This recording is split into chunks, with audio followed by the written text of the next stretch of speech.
What's up, everybody?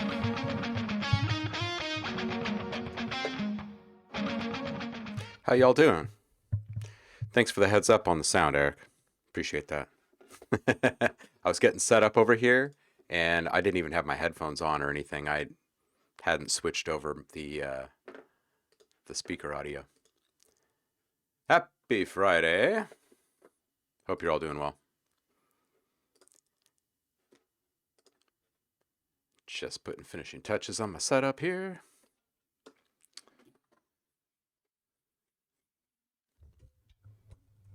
Everybody have a good week.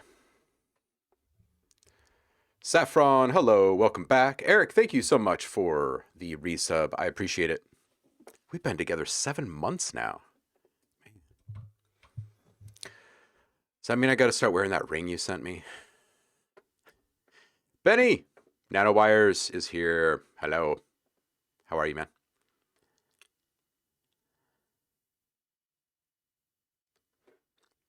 There was a great interview happening with Travis Ference over on the Damian Taylor channel this morning.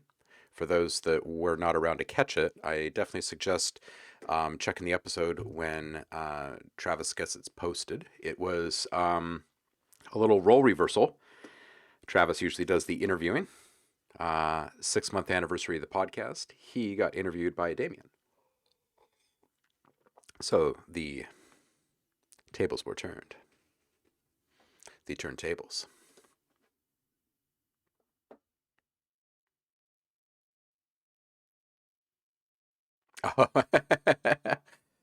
You will get to the Upwork stuff, man. When you get there, you will do it, and it will work. And nice, the app is working. Hallelujah. Just kick off the shoes here. There we go.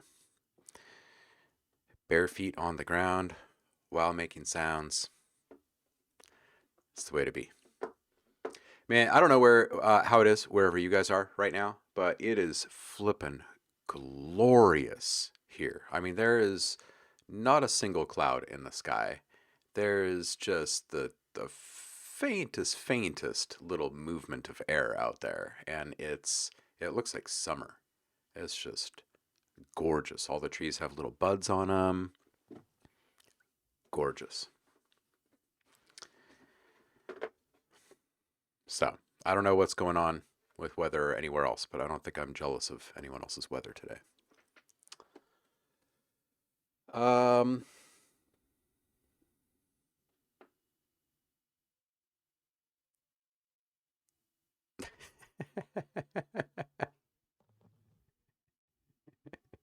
Cloudy, windy, and gonna rain. Yeah, that's usually how it is here up until right now. So I've decided to add some serum patches to this library that I've been working on. So you guys can watch me flip a bunch of those today. We'll do a little bit of feedback for those that are seeking it. You can drop a link in the chat and be patient. If you are currently subscribed to the channel, and I know a bunch of you are, hit up the Discord and go grab your free sounds. The free sound pack this month is Funky Granular Toppers. No, Comb Toppers. Discord.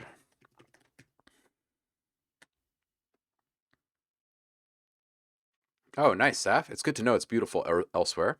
Eric, gray, wet, and windy in UK, so pretty normal. Yeah. I feel you.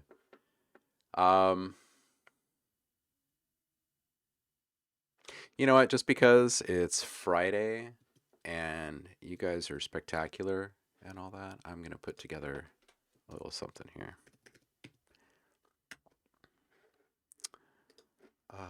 Let's see.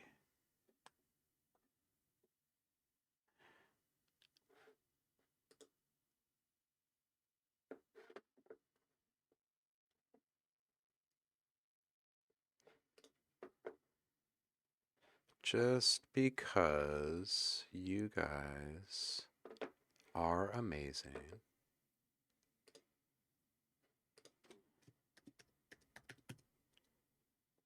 Let's say,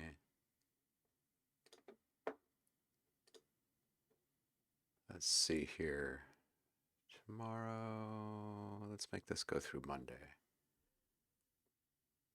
Okay, starting right now through the weekend. If anyone is looking to grab some new sounds, you can get 50% off everything in the store.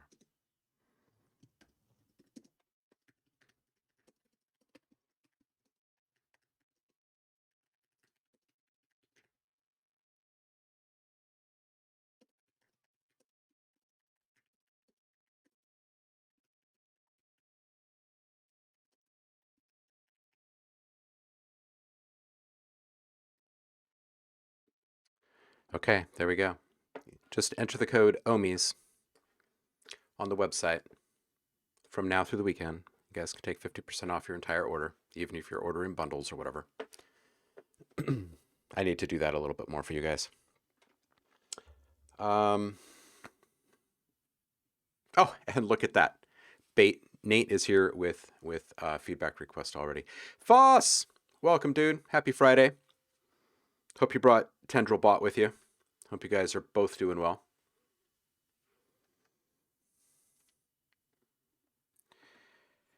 And cheers to you, Eric. Absolutely.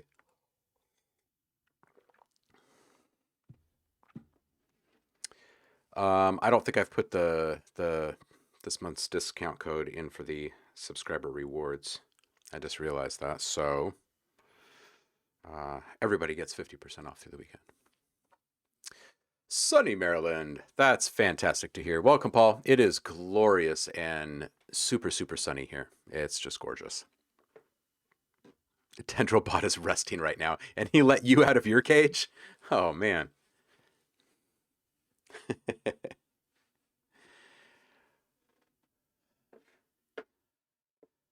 Shout out to Nice Doggy and Cole Bucket for the follows. I appreciate it.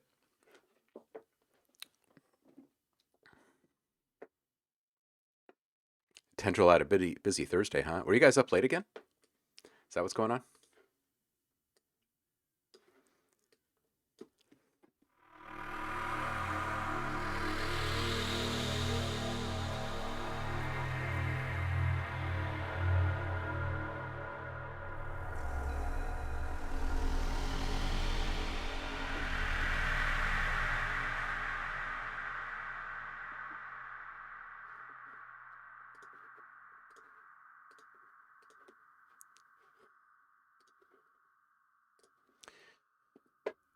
Okay, on to the next.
Jafar! Welcome. Fair warning, the build is not done yet. Okay, no worries, Benny. Give me just a second. I'm gonna save this and we'll jump into it in a bit.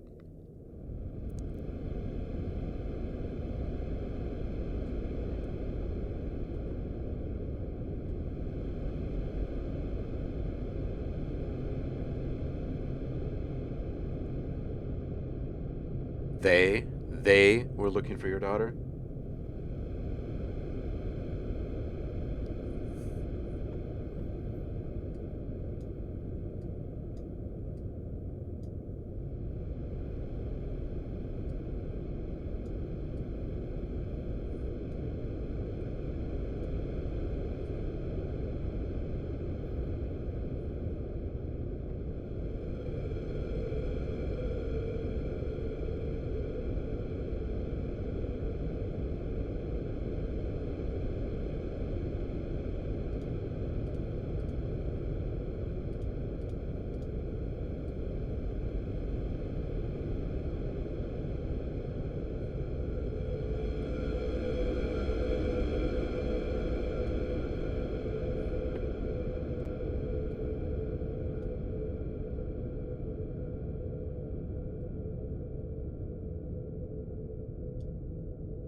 Alright, let's see. This one will be, I guess, just an FX.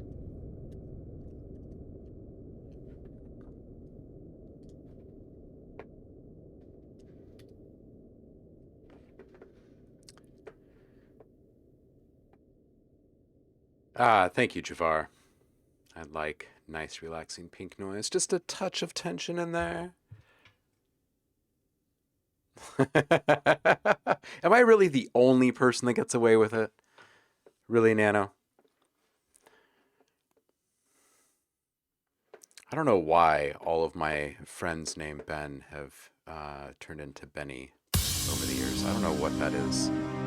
It's just a me thing, I guess.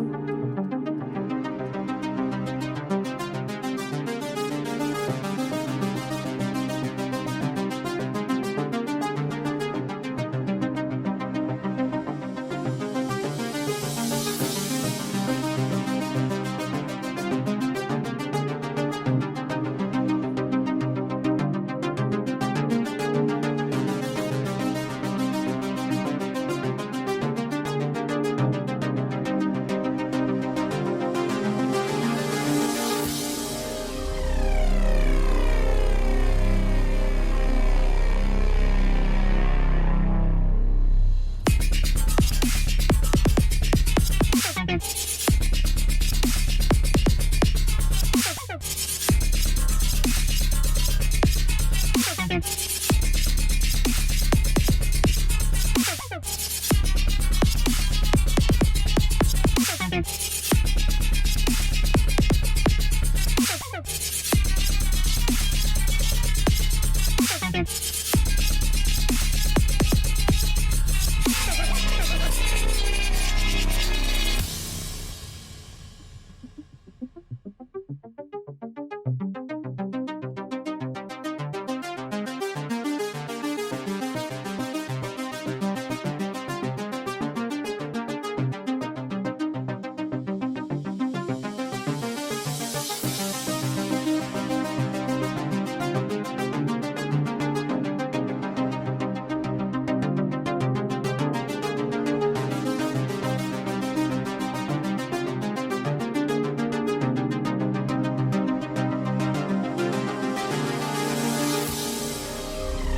It's great. These sounds right here. Um, I don't know what you're doing differently on this one, but these sounds are standing out as um,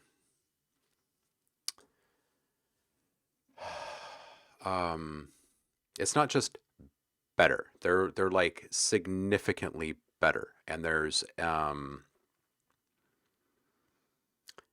a depth to them. And in the intro, you can hear all of this movement in each one, which is why they sound so good, by the way. When you get to this second part with the really heavy sound design, I think that you need to have some fairly constant change over time, constant modulation on that bass. They should be simple parameters. They really shouldn't be any more complex than like filter, cutoff, volume, resonance, saturation. It probably shouldn't be any more extreme than that. Tremolo, right, to get some gating or some stutters or something like that. Maybe subtle detuning, but I wouldn't touch anything else really, because you've got such a great sound in each individual sound right now. So you definitely don't want to go messing with the timbre too much. Um, that said, I think that the reason I feel so strongly about that is because the sounds are so good. If the sounds weren't this good, then you could let those things go rock steady for 16, 32 bars at a time, like you could a typical club banger, but it's got better sounds than that. So um, people are only going to be happy if you're really blowing their minds still at the end of the song, right? And you're already blowing their minds with the actual sound, which means now you have to do something with them, right? It's one thing to have really awesome, tricky sound design, but then what can you do with it, right? So that leads me to my second point, and that is that this isn't, this isn't like a house track, right? This isn't something that you can just fully just flip and repeat. I think you need to keep the same palette of instruments for each section and do something different each time. I would say that the second time through, with all the grimy basses and stuff, uh, you're going to have some kind of additional gating and stops and quick little, you know, reverses, maybe a couple of like impact cutoffs or something, um, and some clever kind of comb scrapes in a couple of spots would work really well for this. Um, So yeah, that would be my advice on this one.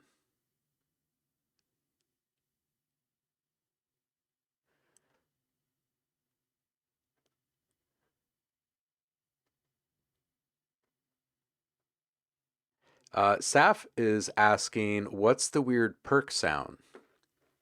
He really likes it. It sounds like physical modeling to him.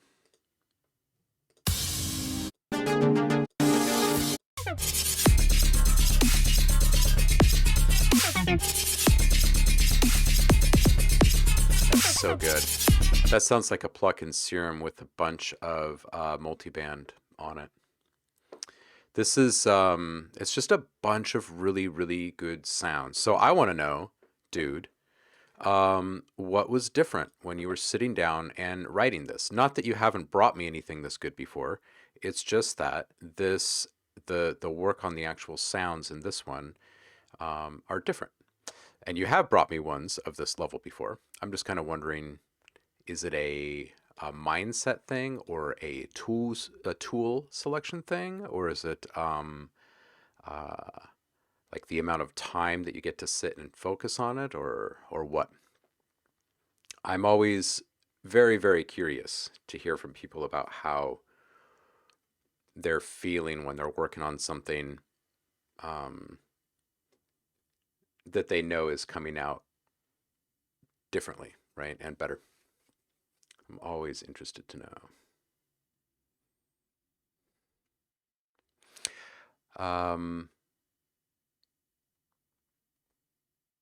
Yeah, I think that's it on this one, man. I don't really have any like nitpicky feedback on this one because it's great. I'm just really impressed with your sound work on this one. It was an old project. Okay. Yeah, I was gonna say the stuff that you've been sending through more recently has been a bit more dancey than the stuff you showed me for quite some time. So maybe it's just kind of like a return to hearing what you had been working on or something that is standing out. It's good stuff. It's good stuff, homie. Um, yeah, I got nothing as far as like builds, transitions, anything like that. I would just say do something different in each section instead of doing the old rinse and repeat thing. Okay. Yeah, that happens to me too. You dig back into something that you were liking. Absolutely. Oh, I should put the discount over here.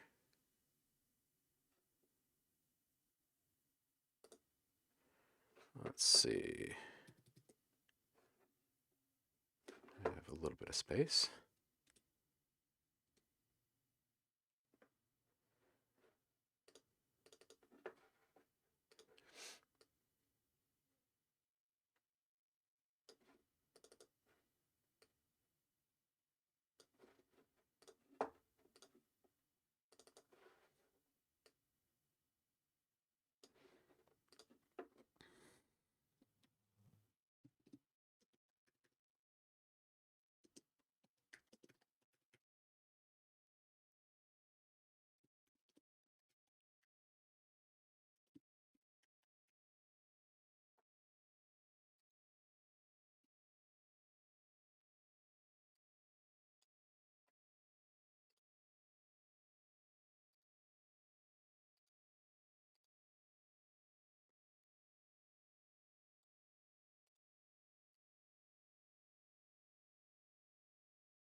Can't fit all this stuff on the screen.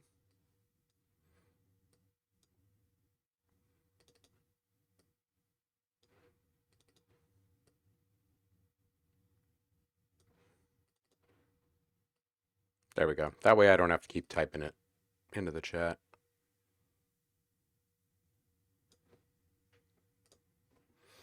Always fun to get some new sounds before the weekend. All right, did I save this? I think I did. Let's see.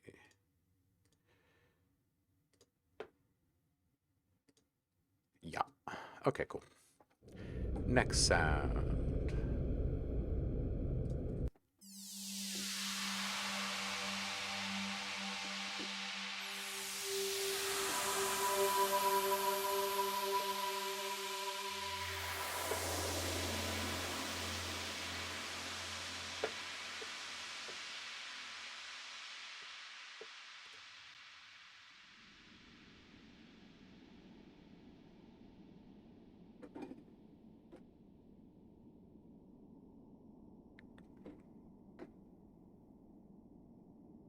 I go back into old sounds all the time. It's a lot more rare that I go into old projects, but whenever I do, I'm always rewarded. Always.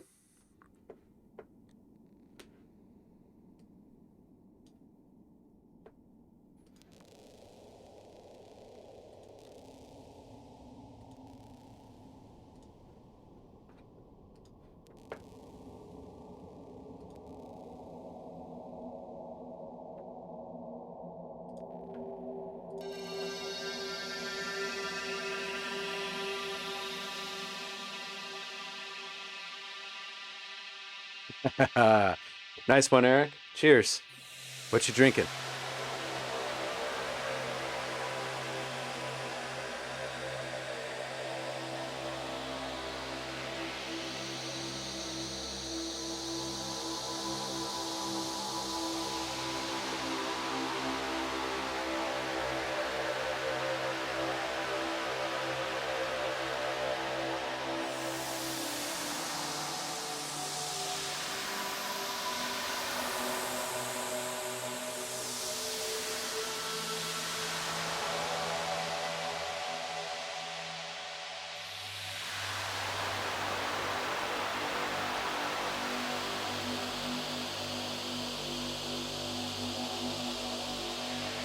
What's up, Purple Pros?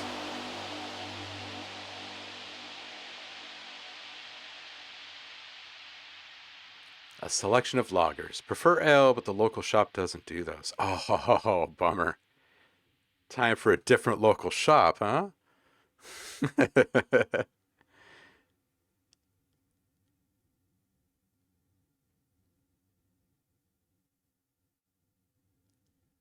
Yeah, see, Saffron, that's the mark of you improving over time.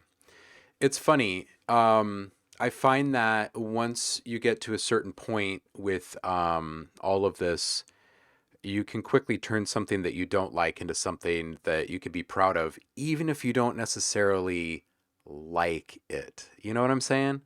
Um, I've been jamming with Will with Zev on Mondays for the past couple months, as you guys know, and about half the songs that we've done so far, we've both heard it the first time through and been like the initial rough sketch idea, and we both kind of have the same similar reaction of like, I don't know, it's just kind of, and then we decide to persevere and spend like 2 hours on it and see what happens. And after about 2 hours, we usually have roughly a song.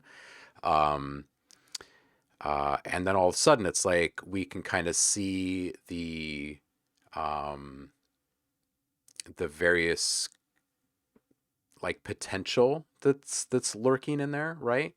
Um, and then invariably, so far, uh, after the next 2 hours spent on it, we're like, damn, this is good.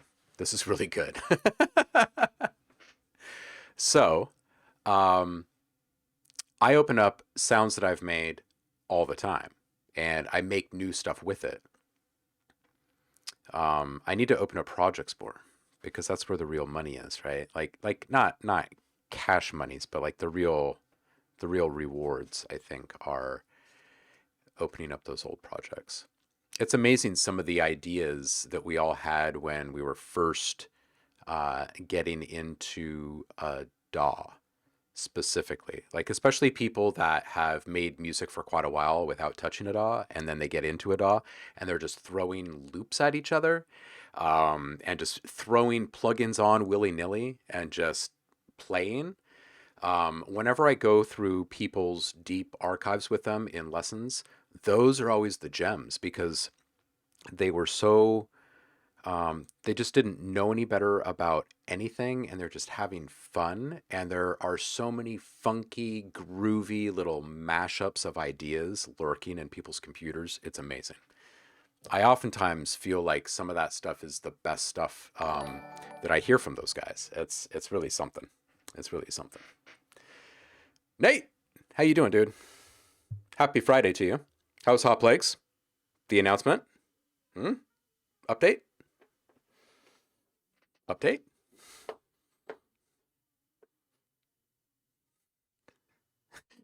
There's the quote of the morning coming in for Purple Prose. Bright and early. I kept waking up all morning.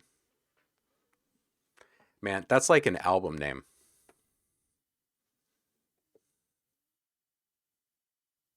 Oh, hey, hold on a second. Foss and Paul collaborated. I'm going to grab this. Oh, it's just right here. I don't have to grab it at all. I'll play this in just a sec.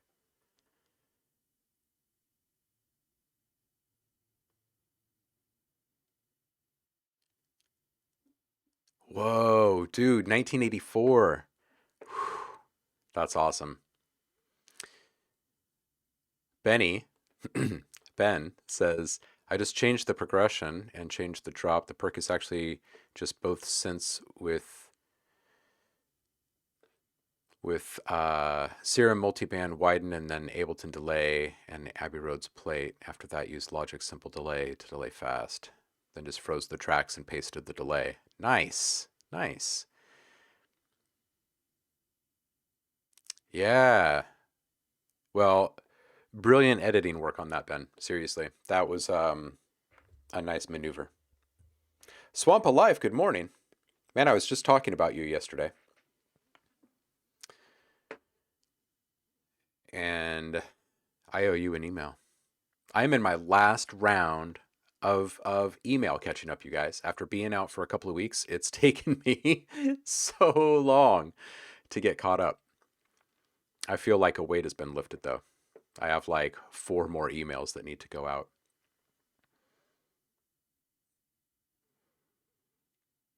What up, Nate? Making a battle cry song with rock elements for the final level. Yeah. And 27 days till early access. Nice, dude.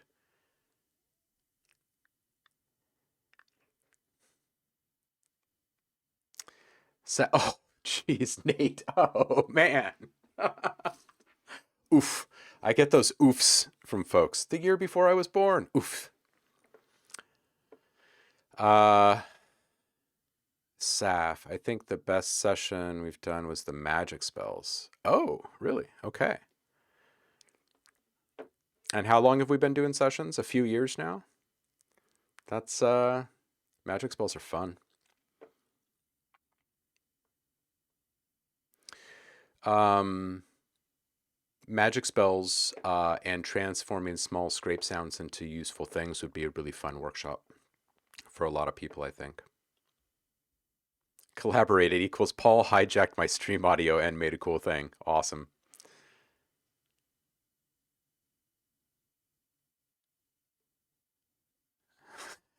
Foss, my latest kidnap collaborator.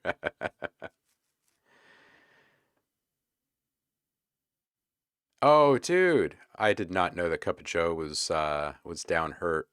Um, that sucks. Uh, Saf and I were just talking about him.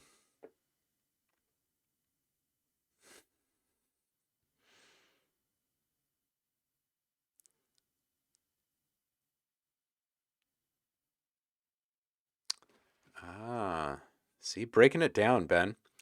Thank you for the details on that. Yeah, you did some really nice editing work on that then. If this is really a third synth being layered in the second half and most of the other stuff was a delay freeze, it's nice work.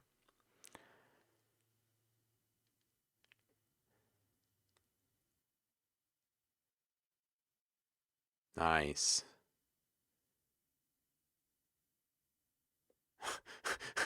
Tendrelbot is hogtied in a car. Oh man. All right, I'm gonna hit play. I'm going to hit play on this.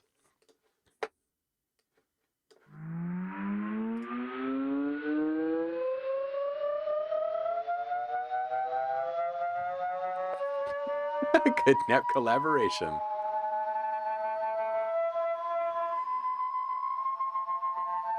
Bagels on Mars. Look at those flippin' graphics. Holy cow.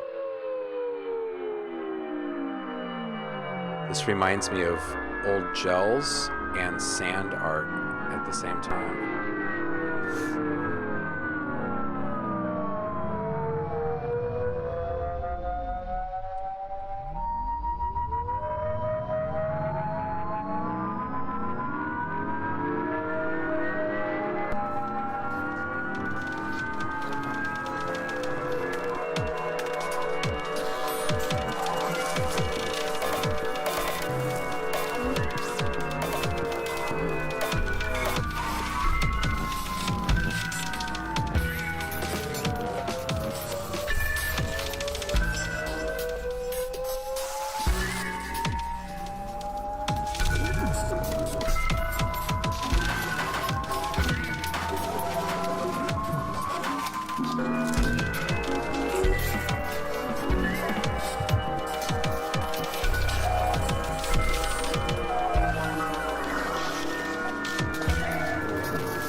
Oh man.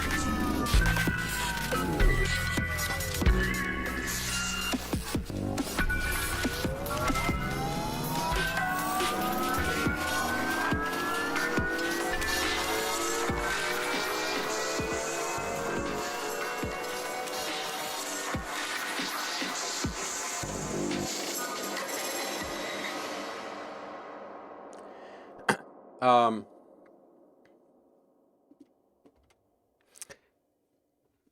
Dude, this was great. This was great. You should kidnap these guys more often. um,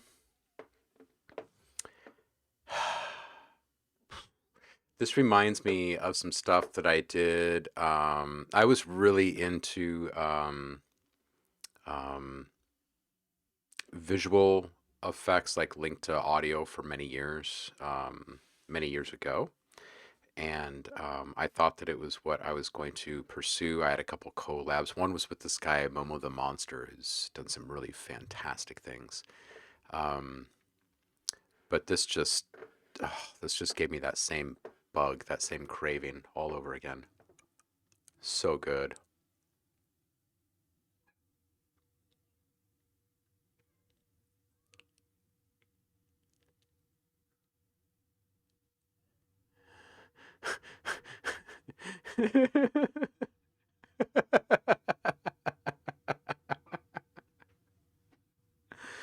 Oh, Paul, the Winamp graphics were great.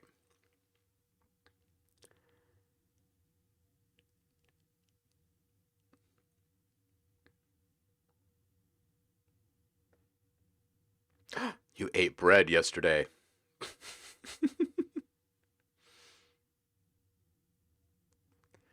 Oh man. All right, so people are really loving this. So so Paul, that was incredible work. That was really good. That was really, really good. Super neato stuff. Um Super badass. Yeah, it just makes me want to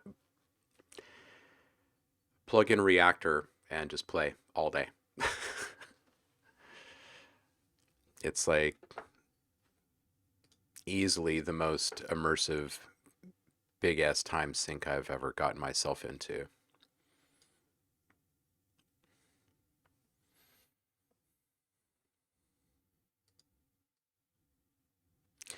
Maybe we need to do a super mind bending uh,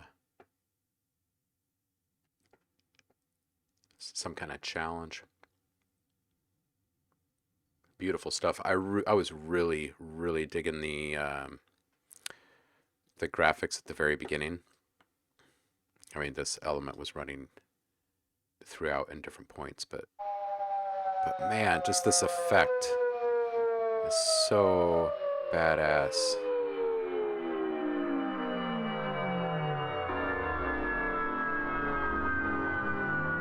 Just really neat. Very cool stuff. Thanks for sharing, guys.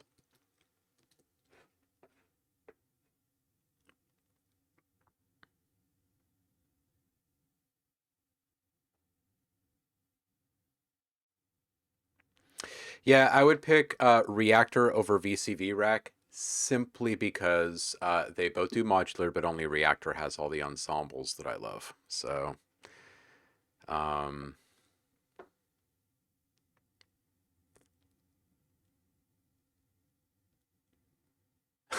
good. I like the Winamp graphics. Nice, nice, nice.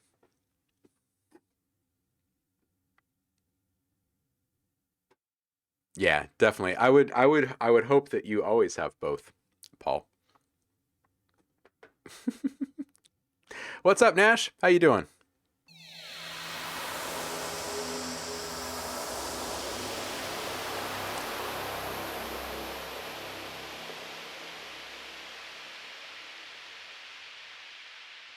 Nate, you can always send something to me, dude. Anytime. Yeah, see, I like that, Paul.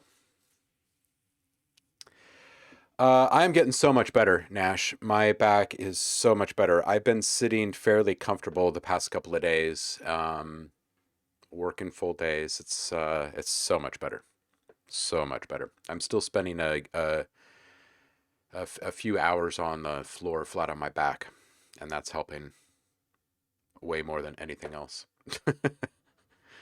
uh, the long slow reset, I guess.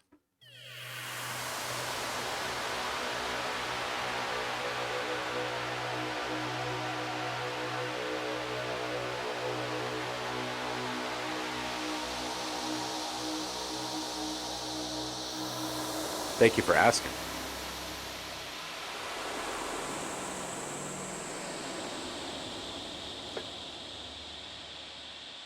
Why do I have this up 3? Is that for...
So kontakt and massive X were feeding into VCV into simpliciter. Cool.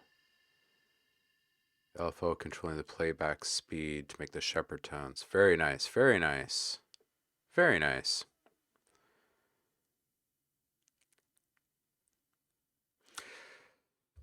Mono Mercury, welcome. Welcome. Happy Friday to you. Thanks for hanging with us.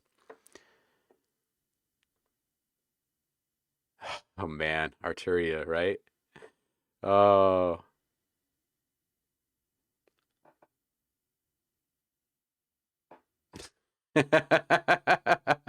It's always the drummer, isn't it, Nash? Man.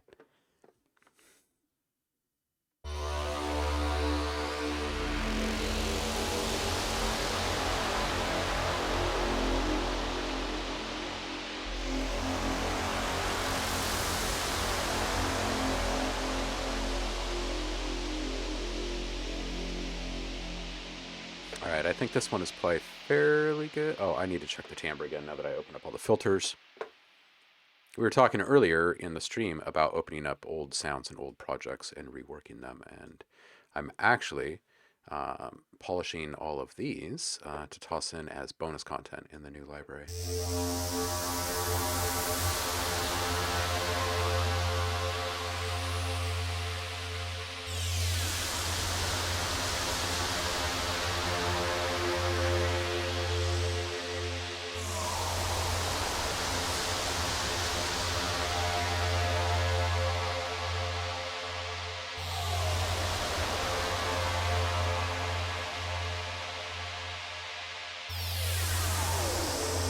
Let's take this verb down a bit in size.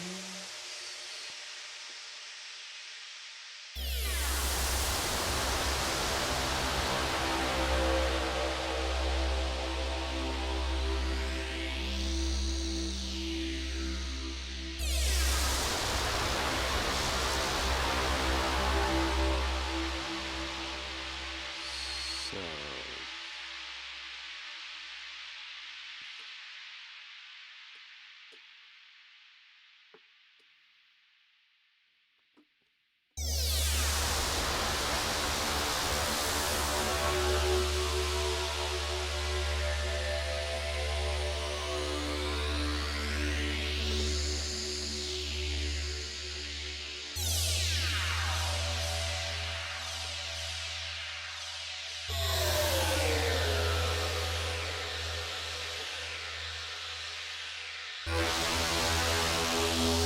let's change that distortion.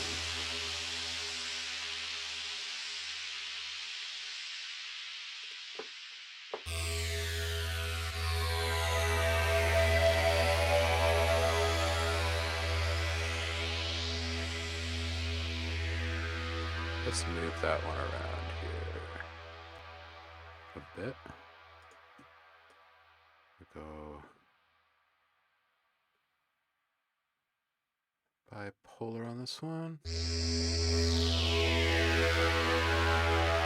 That feels much better.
Okay, that sounds much better to me. Let's give this thing a name, or a stamp anyway.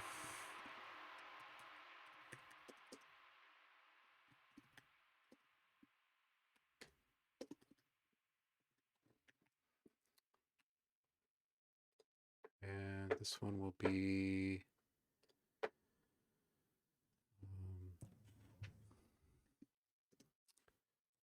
FX.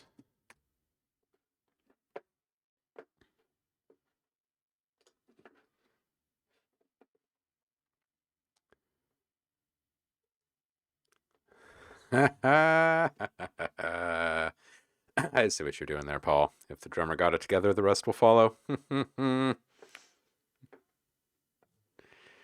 Just trying to help someone out, but getting bitchy. Oh man, yeah, it could be pretty rough when you're waiting on other folks, huh? Yeah, of course we want to hear the track from 1984, Paul. Come on, dude. Are you serious?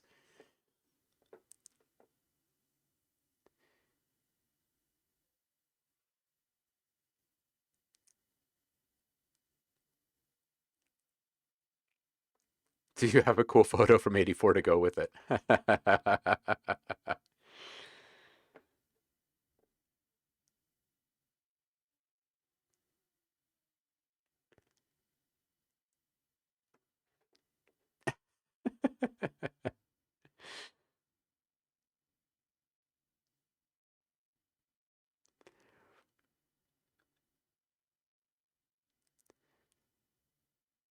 Beater Cadillac by the Flying Shoe Band. Are you guys ready for this? I don't know if I am. Here we go. The bad thing about this, Paul, is we're going to give you feedback. You're going to have to go back and rework this track. I'm just kidding.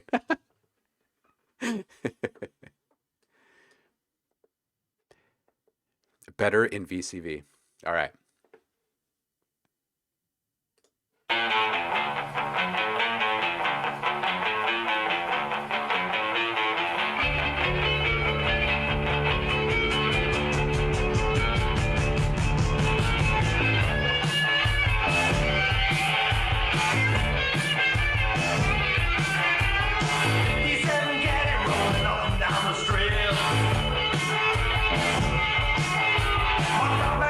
Baby,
Dude, this is so good.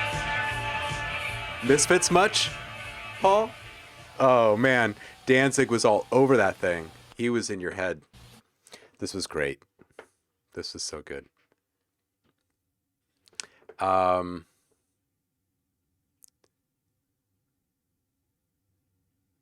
Flying Shoe Band, right? You've got show band here. So are you still in touch with the guys that you were in the band with? This is great, by the way. This takes me back to the day.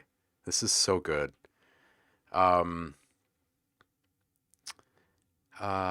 84, man.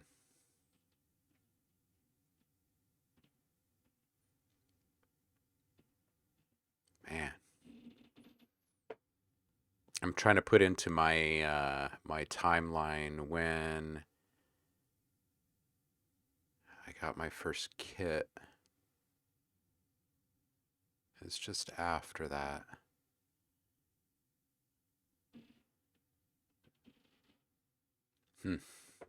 Man, memory lane right there.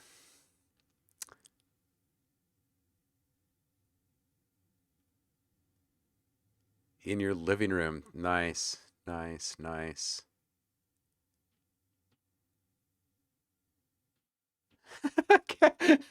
Purple Prose with another. She's knocking out the quotes of the day today.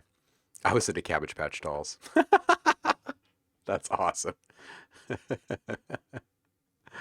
Oh man. My kid loves taking care of his Cabbage Patch Dolls. They're old school. The Tascam Model 3. Oh man.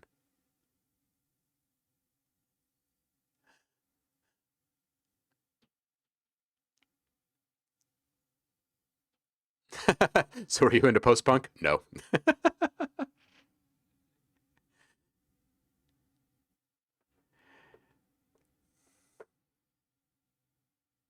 Punks were punks.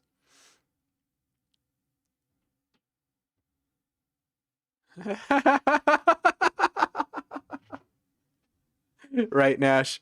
Yeah, people who are actually into punk are like, what'd you just call that? Oh, man.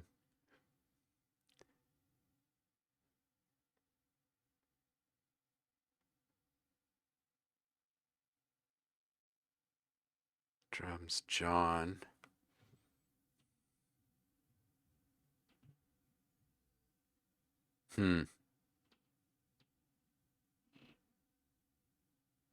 Tampa, Florida, huh?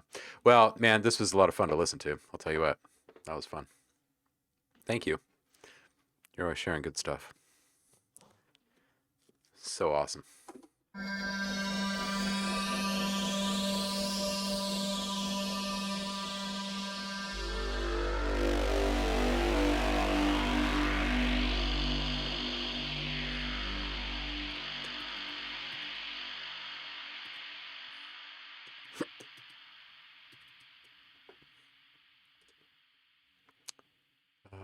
Okay, let's see here.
Hey Ben, what's the link?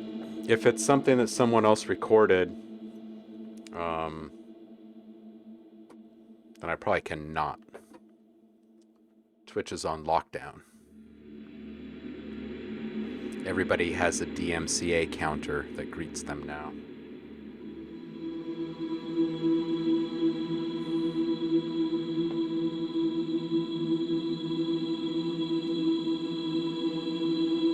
Toto. Oh man, so good.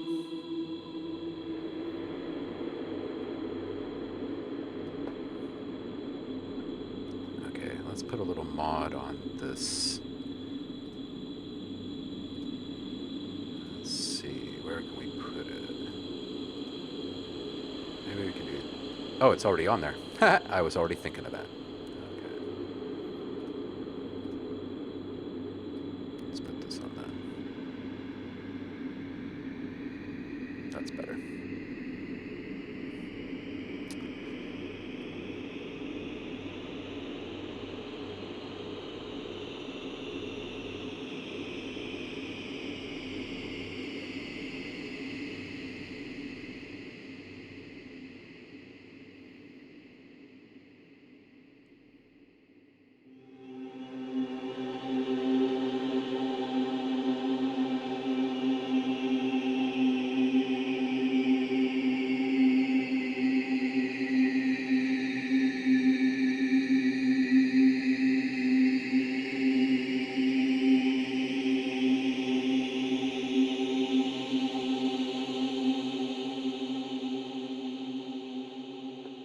I think this one's pretty much done here.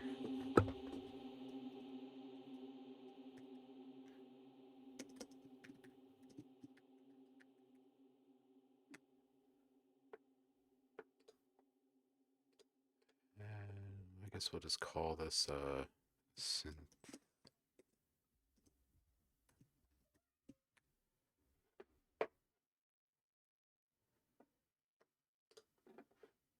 This is always fun, going back through the patches that you make a whole bunch of sounds from and then dial them in.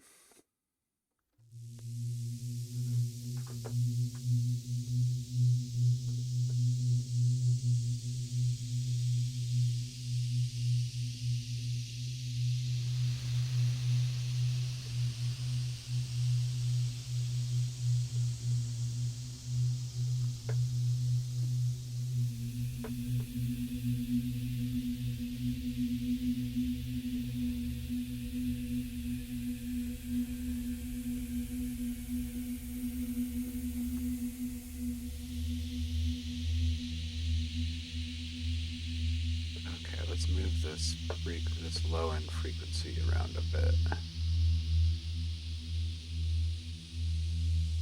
This one might be good. Let's do that.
Okay, let's change out this sample here.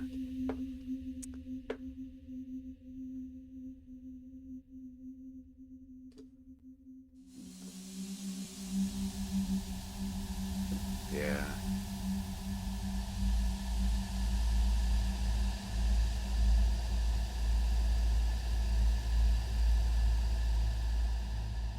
You were such a brave little doggy.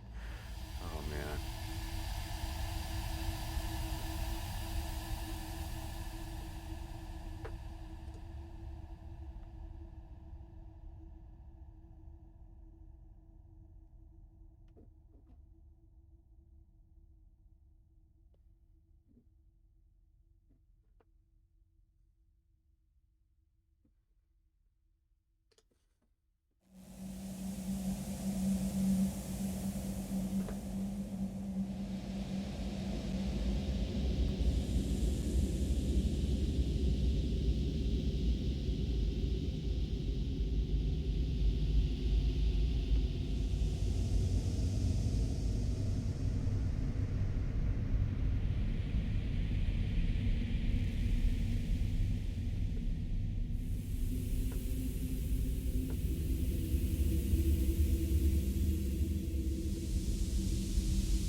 Yeah, me too, Purple Pros. I'm like half my mind is at like Skate World right now. The other half is in some old garage bands.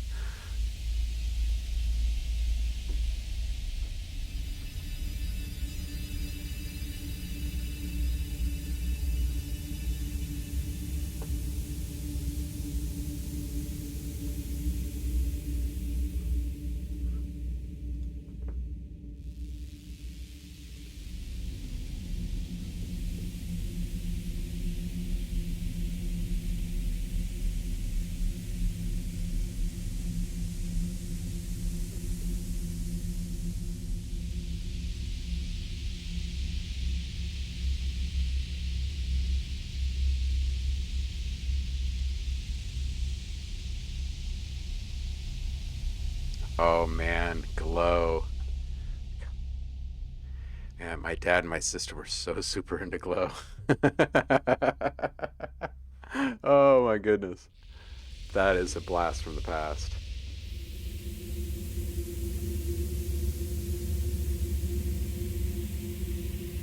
While living in Asia, some of the like really only consistent American television that you could find at like a soup shop or something in just wandering about time would be wrestling, uh, like like WWF wrestling, and it was ridiculous to like walk into these random places to get some noodles and just be like surrounded by people going nuts for WWF or WWE. I guess it changed a long time ago, but still, you know what I mean.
Space Jelly.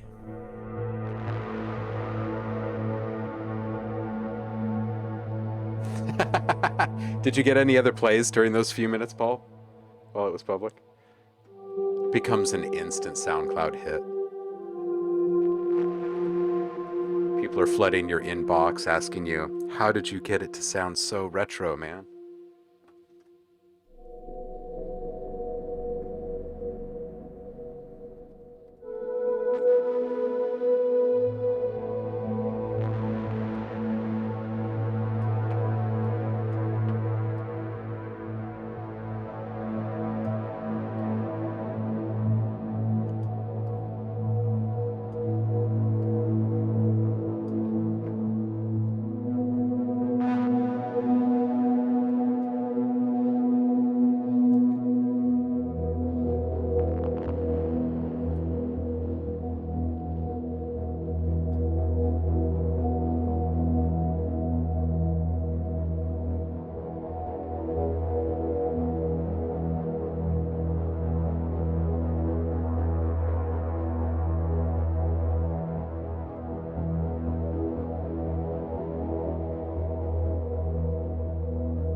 Make me an offer. This is archival dust, I will have you know. This is dust from 1984.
Beefy.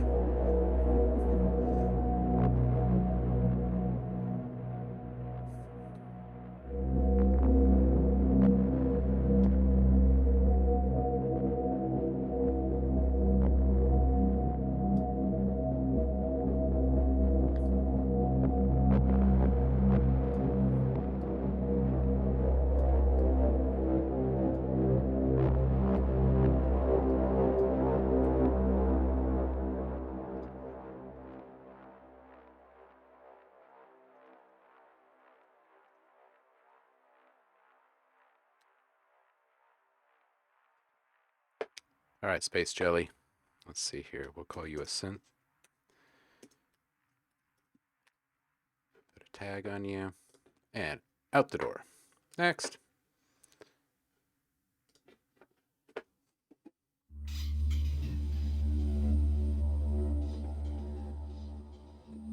What up, Subvids? How you doing?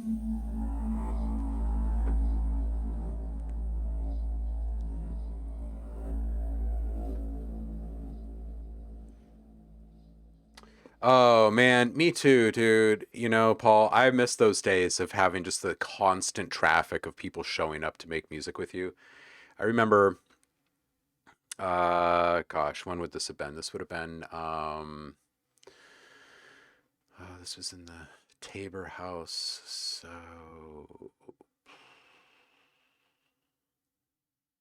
uh,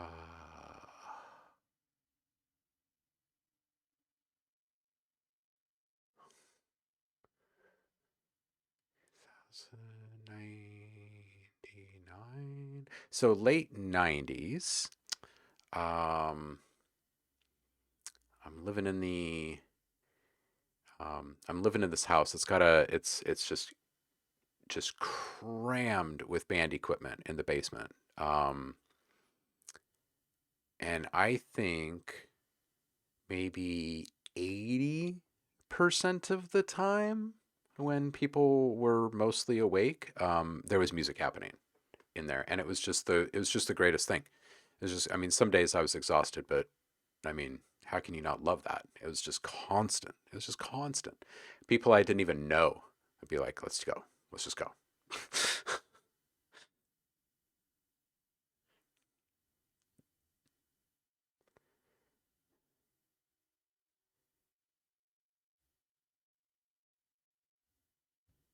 Hmm. Yeah, that is a classic.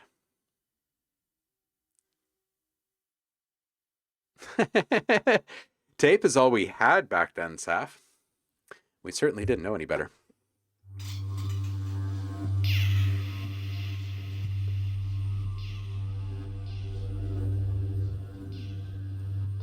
Let's put these on key tracking here.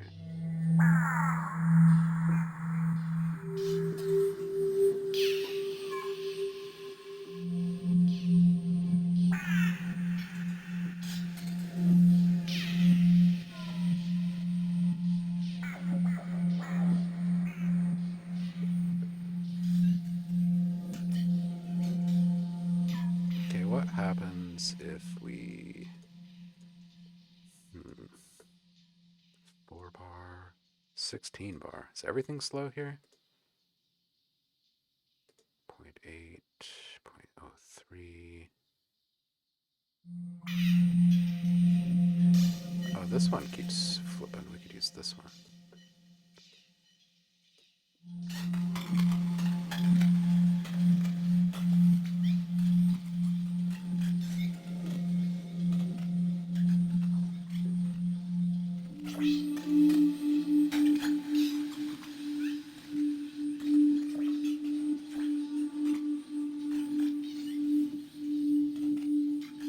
Maybe not that one, but I do like the effect.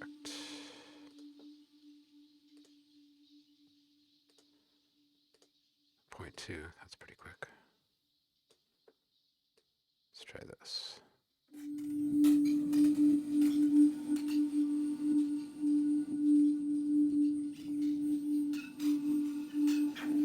Oh yeah, that's weird. I like it. Oh yeah, scrapey, stretchy, awesome. Dope. All right, this one's super fast. Let's see if we can. Let's try modding the phase of this one here.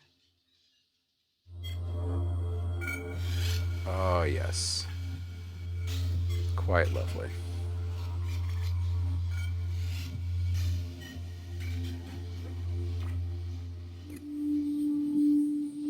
All right.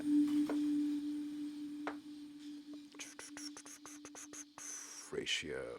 Let's tamp those peaks down a bit more.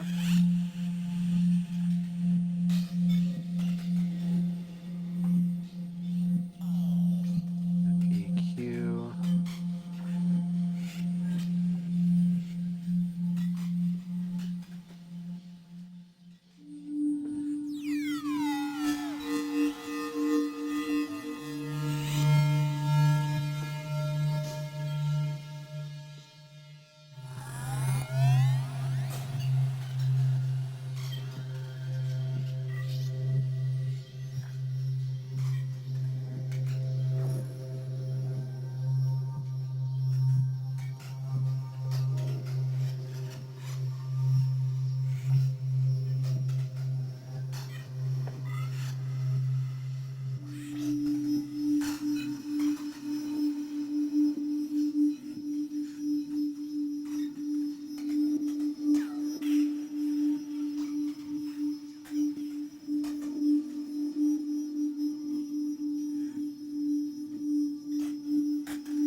Hallelujah, Paul. Man, the very first thing that I edited was I was like maybe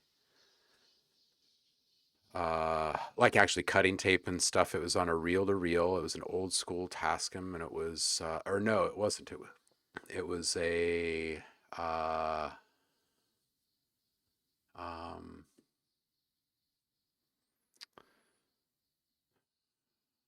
what was it?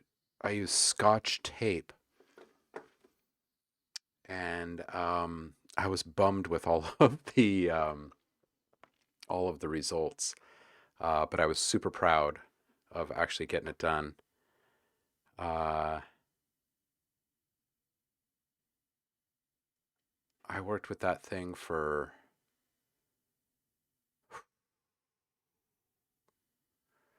I don't even know, at least a good 6 years or so before I started getting into the edit bays for the radio station and stuff and started splicing together carts and 8 tracks for commercials and track sets and stuff. And I agree. I think that like having all of that and having to move all the cables and everything for so long gave me such a deep understanding, made me feel so connected to it all. And I'm so glad that I don't have to do any of it today. I'm glad where we are. We're in a, like, it's we live in magic, and I love it. It's so good.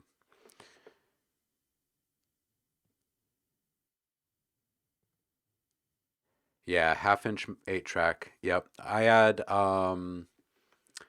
two cart machines and two or three 8-track machines and uh, three turntables in the radio station. In fact, um, I remember piping in extra cables and an extra channel so I could plug in a Discman when they first came out, so I could play uh, Twin Peaks, um, some remastered Beatles. Um,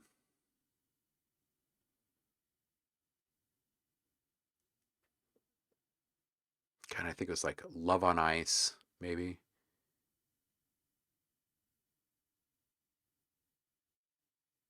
I think half of us are just stuck in this memory lane retro brain fog right now because of the track that you shared, Paul. Well, like back in the 80s.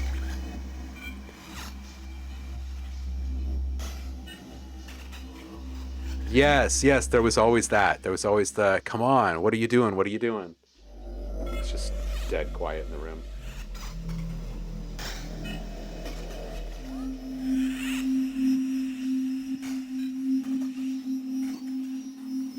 All right, let's boost this a bit. Let's boost it through the sample and hold.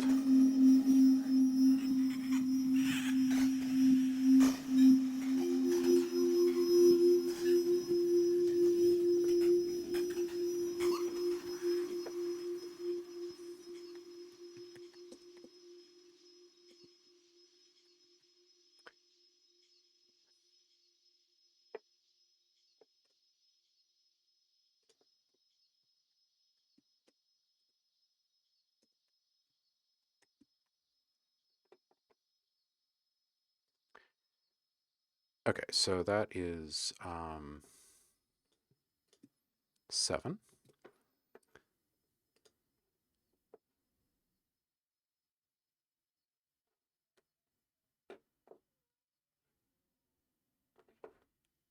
Oh, I do have these too.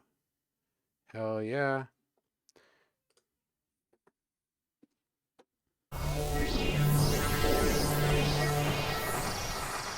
Well, first things first. Let's fix this.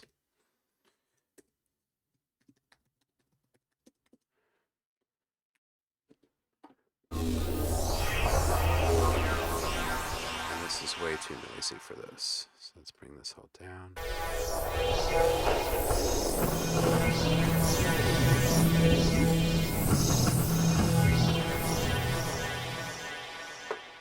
Um,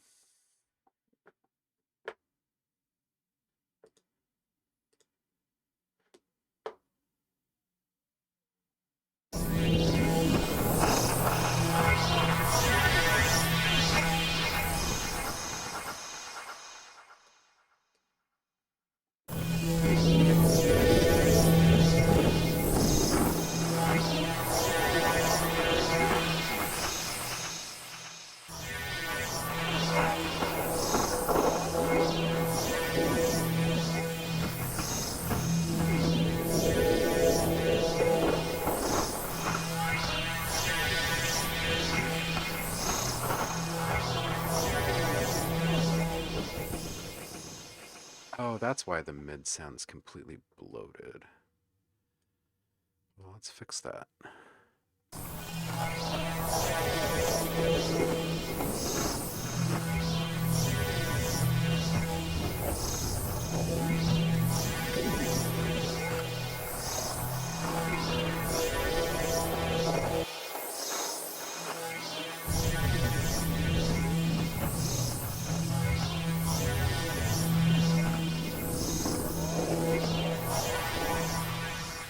So this scream filter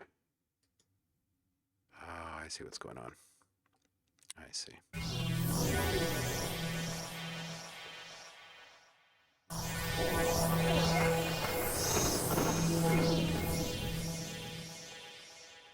So we'll just make this into a screen bandpass.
Oh man, Purple Pros.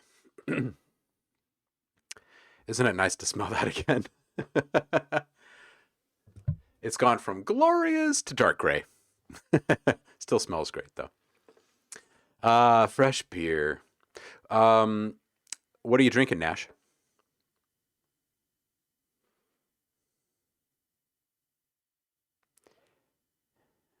Goofius. I like Goofius as well. It's like the hint of gorgeous before you get the real gorgeous of summer. Nature's like, just goofing.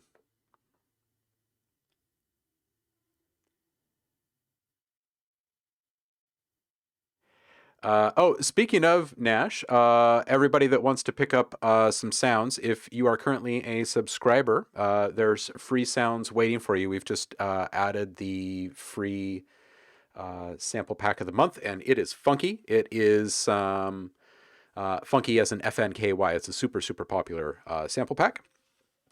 They are some funky comb toppers. So slap any one of these loops over your kick and snare, and boom, instant awesome funk. Plus, there's also a just because I love you guys and you're wonderful, 50% off everything in the store, no matter what you purchase. Through the weekend, it's only for you guys. Code is OHMIES, OHMIES. Just head to ohmlabmusic.com. But yes, definitely grab the free sounds from the Discord if you have not already done that. As a subscriber, you should always take advantage of the benefits. And also, if you have Amazon Prime, stop paying out of pocket for your subscription here and start using a free subscription that comes with your Amazon Prime every month. Get your OhmLab TV for free and free sounds. It's like Amazon gives you free shipping and free sounds to make music with just because.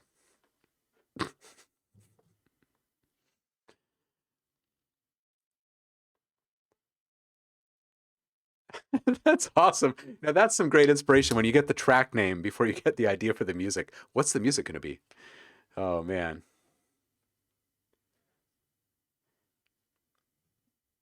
Oh, dude. Oh. Oh man. At least you still have beer, Nash. Dude, 15,000 in taxes. Ugh. Ugh. Ugh. That's a big bill, dude. That's a big bill. Um Somebody get this guy a sub. Clinks glass. Cheers, guys.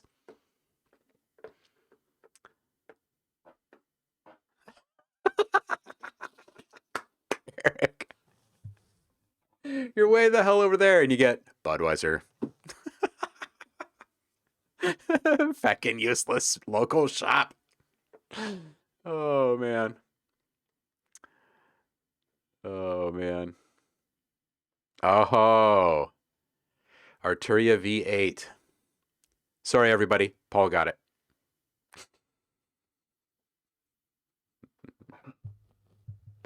Oh yeah. It's a fancy import all the way from the US of A.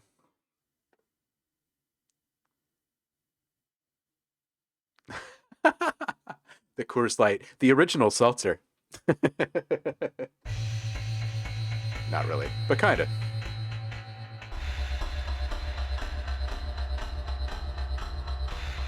All right, did I already do this? Did I do the crispy lurk in there? No, I have not. Let's add that really quick.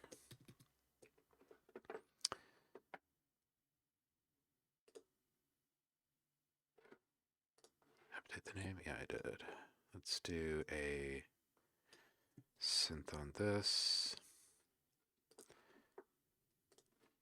Boom. Man, we are making some freaking progress today. I'll tell you what. What is this? This is 9 synth patches. Let's knock out number 10 here.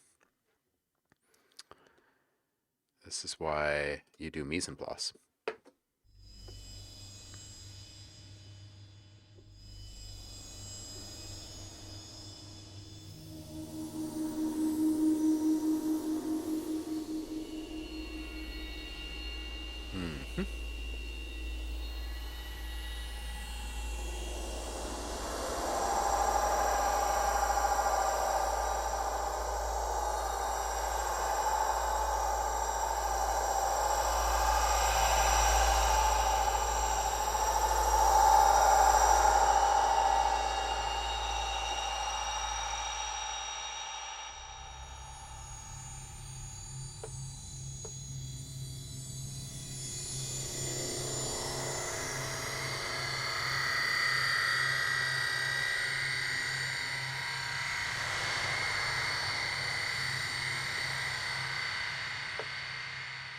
Okay, let's wrangle in this delay a fair bit here.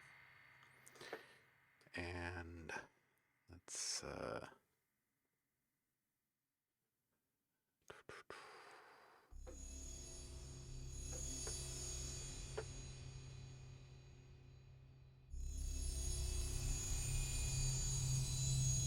that's a little bit better.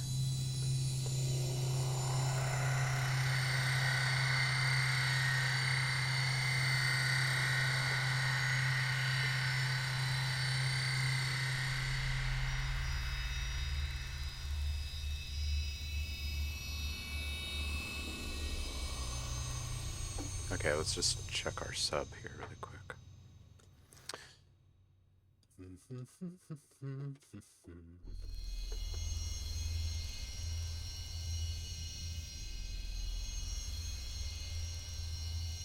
Little to no difference.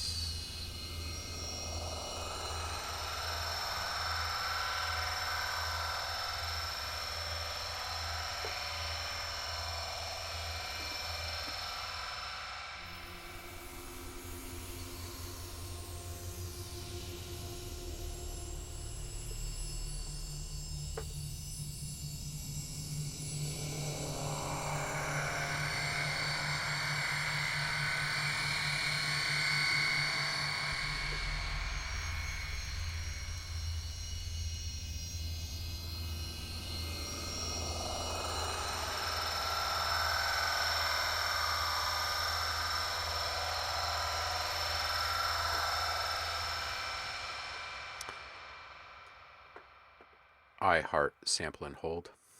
I just wanted to get that off my chest.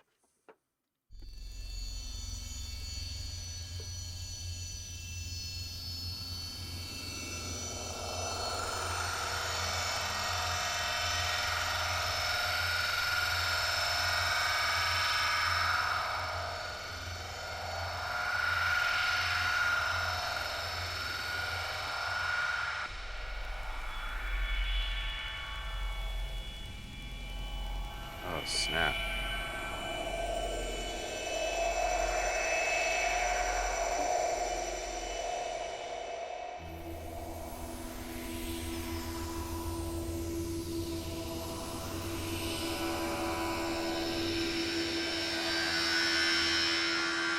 Nash, you got something to share, dude? We got time if you want a little feedback or something, or if you just want to share.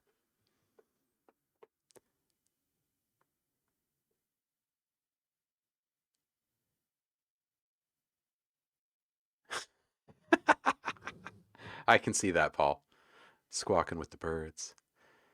Ear break. So you come over here. Welcome back, Nate. How you doing, man?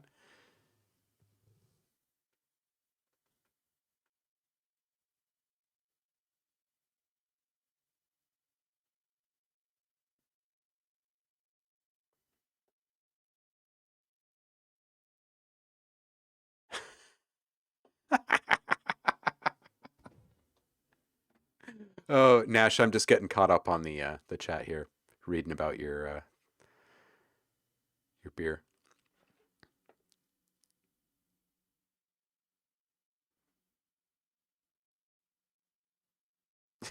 The rock was too intense. Are you getting old, my friend? Is that what's happening here? I'll click on that in just a sec here, Nash. I'm gonna save this sound really quick.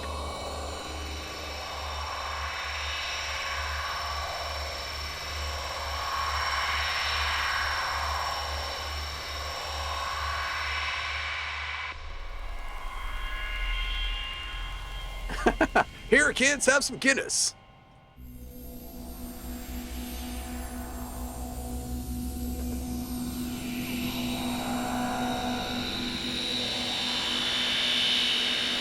There's the loves.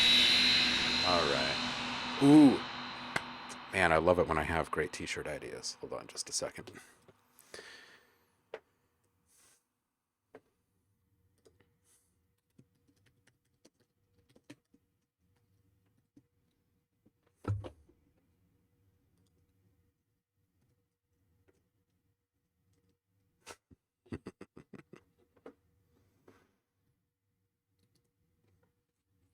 I need to put out some new merch.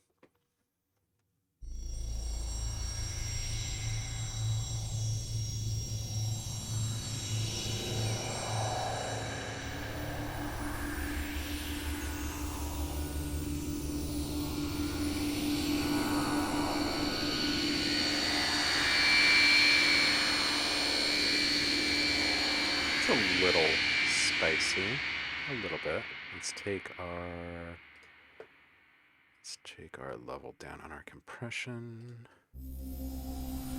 It's a little better. Okay. Get this name sorted really quick.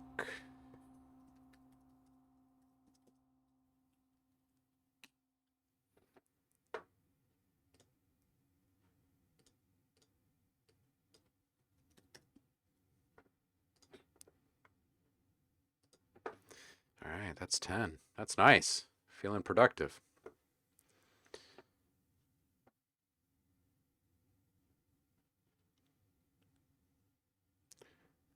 Where else can you go and watch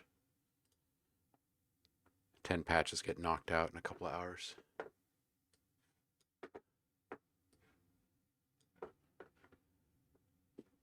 All right, here we go. Take it. She's got the money train. Take it or leave it. She's got the money train. Bitcoin, slash con, Bitcoin. Money train on my brain. She's got the money train on her brain. She's a lover of fast cars, superstars. I'm a lover of the gold rush. I'm a lover of the gold rush. Money train.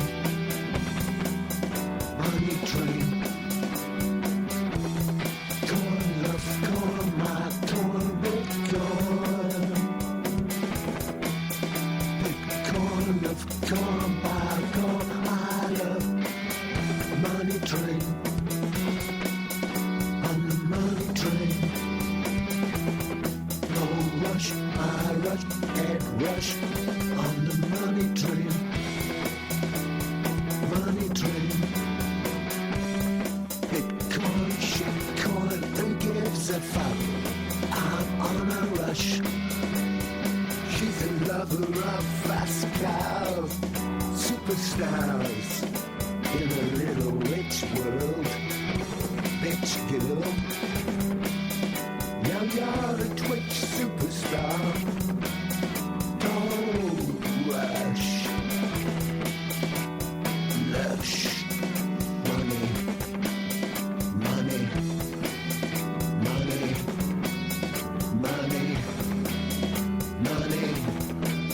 Money train on my brain.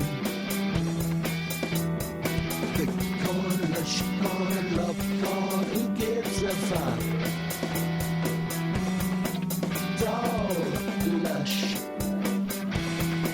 I'm in love. Money train. Nice. Goodness. Loudness war. Jeez, you're real. This is fun. I like this. This has got like an old school Velvet Underground kind of vibe to it almost. It's really raw. And I really like that. There's too much distance between the vocals and the tunes though. The Vox is a bit too much up front and the instruments are pushed too far back. So there's just too much separation between the two. But if you could get those two things to align, I really like it. And I see here, you're still working on this. Just need someone to mix it. Send me a message when you're done. When you're done putting it all together, maybe I can help you get this sound in the way you want it to sound. You might want to consider adding some subtle delays to the vocals. If you put a bunch of reverb on it, it's going to push it into this kind of washed out area because the vocals are so heavily affected already. But if you put delays on there, you can maintain the clarity. So you might want to try that.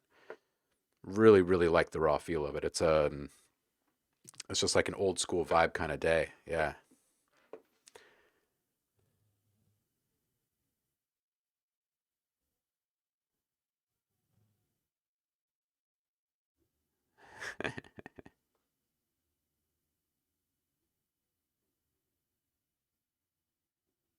Ooh, Cronenberg with an orange slice, huh? Mm-hmm.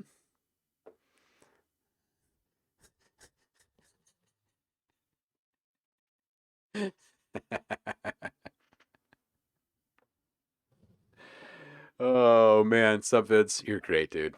You're great.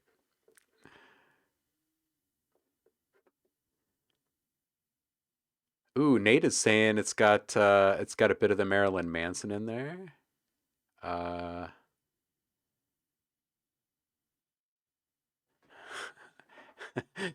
Baston. They serve it with lemon and Baston.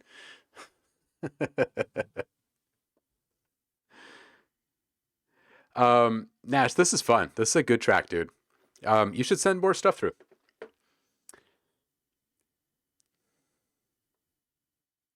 Mm. Man, when you can get a really like defined fresh coriander flavor intact in a beer, you've got to have some orange with it. You know what else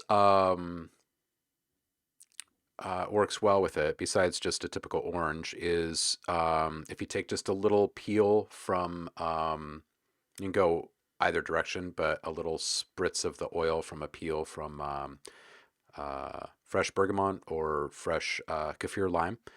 Um, and it's just amazing. It's like magic. It's like some kind of secret potion. Uploading, uploading. It's a new game, Nate. Type uploading 10 times and see how you score. That's how I feel sometimes. Like, can I even type my name? Damn it. Oh, hey, so Phosphor heard some Manson in the vocals too. Most now are soundtrack stuff. Gotcha. Yeah, send through more stuff sometime, man.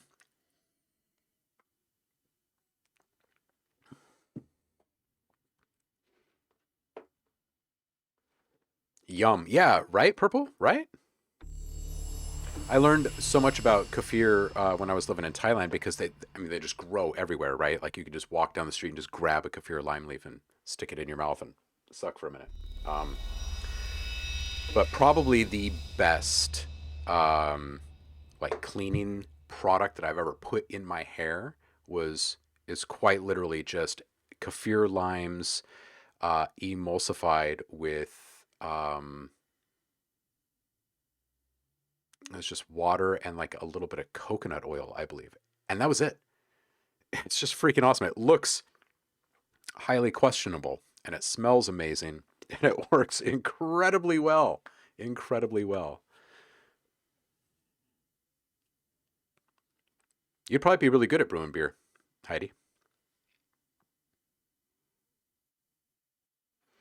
Yeah, it's so funny because you know, you're not supposed to eat the kaffir lime leaves, just like you're not supposed to eat the bay leaves and stuff, right? It's just like there for flavor, for simmer flavor, and the freaking kaffir limes were so fresh at all the little shacks and shops and restaurants over there that I would eat them because they like quite literally like someone's cooking curry, they'll walk over to a tree and like snap off a leaf and toss it into the curry pot for you. Oh,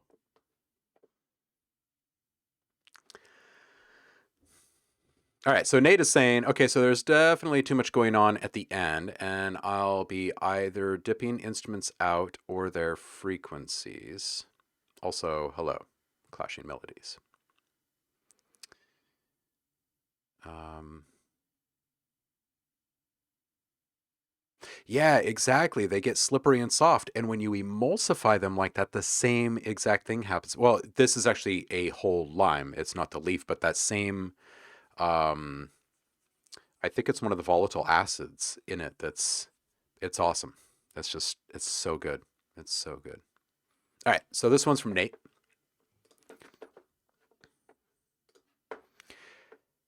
And this is okay, so this is a battle track. So this is for the final boss on the last level of Hop Legs.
Wait just a second. Sometimes I have a hard time thinking and typing at the same time. It's a problem of mine.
Okay, so I really like what's going on here. I'm not sure if I agree with all the clashing. Um, what were you saying? What were you saying? Clashing melodies. There's definitely a bit of tension that comes from that, though. So that serious playful thing is right out the gate on this one. The vocal pad that's running as kind of like the undercurrent instrument in this first part, I think it sounds a little bit too digital. Maybe a touch of chorus or something to add just a little bit of movement and kind of soften the edges just a little bit. It sounds a little too um,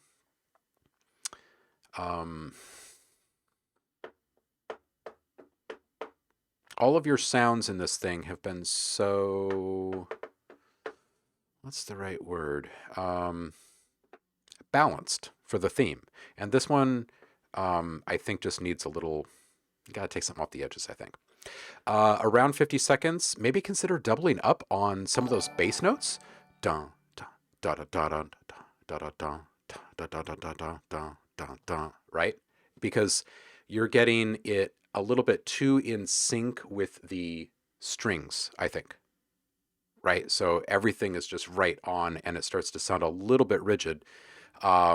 So I would do that. I would also, around this point, bring in a layer of taikos. And they don't have to be big war drum taikos, but I think that you could use something that's kind of like at a double pace to not really juxtapose, but kind of like, um, I guess, emphasize the the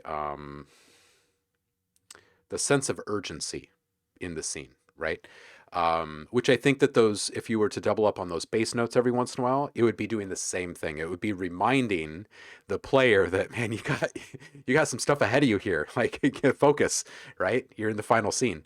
And that hand drum, I think it's awesome, and I think that just a couple quick little rim triplets in a couple of choice spots would make it sound like someone's really sitting there, like next to the scene and just really getting up into it, right? And I think that that rapid ARP at 105 should come up. This is a fight scene, right? Let's get that shit up. 115, maybe a second string layer, like a quarter note or half note articulation. It can it's maybe not a as sharp as like a uh, maybe not as sharp as like a staccato. It's not a swell, but somewhere in between. Um, I think it would add a nice little kind of grounding foundation. It's nice to have layers of rhythmic elements in a big fight scene like that, right? Because like the slowest one is kind of keeping pace for the music, right? And then the mid-range one is the one that's kind of like locking the scene into its beat, kind of, right? Its pace. And then the quicker rates in there are the ones that add kind of like the frenzy, like that excited energy that you get in those fight scenes. Yeah.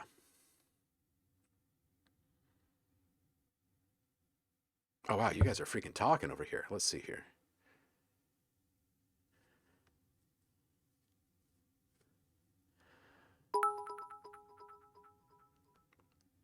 Thank you, Nate. Uh, Pausa? Am I saying that right? Pausa? Pausa? Pausa, maybe. Anyway, thank you for the follow. I appreciate it. Thank you for joining us. Let me just get caught up on the chat here really quick. Hmm.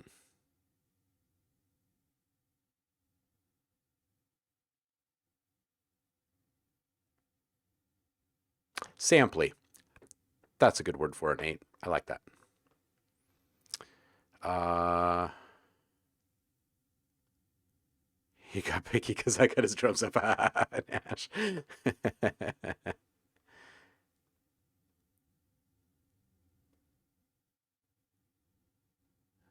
There you go. Just tell him he's on the clock, Nash. This guy wants to hear it. I'll click on that link for you in just a minute here, Paulson. Yeah, yay chorus, right? Don't go overboard with it. You don't want to actually hear the modulation, I don't think, on that, Nate. But something to just to kind of soften the edges of it all and spread it just a little bit. Um,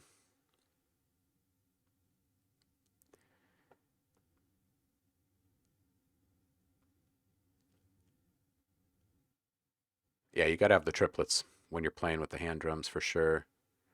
Oh, and you know what? On the that second string layer, maybe it's not a quarter or a half. Maybe it's a dotted quarter or a dotted half, just to add the unexpected cycle swing to the whole thing. Um, that might feel nice. It might also feel cluttered. I don't know. Only one way to find out. Yeah, and not big taikos, just small taikos. Not high pitched taikos. Regular taikos, just at a low velocity, I think would be good for these. And maybe just slightly muted, right? Like someone's got their finger on the rim or something. Um, yeah, I think the cellos would give it some nice fat sturdy legs to stand on. Iggy Yoke, thank you for showing up. How are you? Happy Friday to you.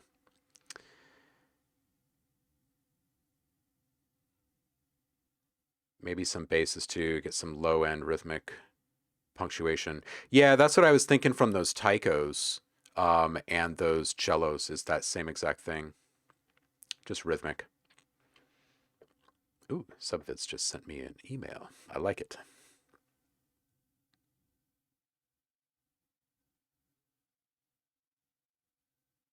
Yep, yep.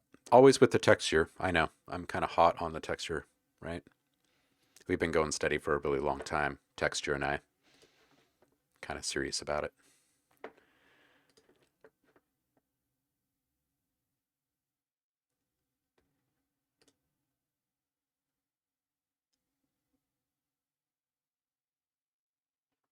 Oh, Sub, good question. And you know what? I'm going to answer this just in the stream, since I know you're here at the moment. And this is pertinent to every single person in this room. The question in the email is about headroom going into a master. So when you're mixing something down and you're going to send it to someone to master, it's very important that you leave yourself some headroom.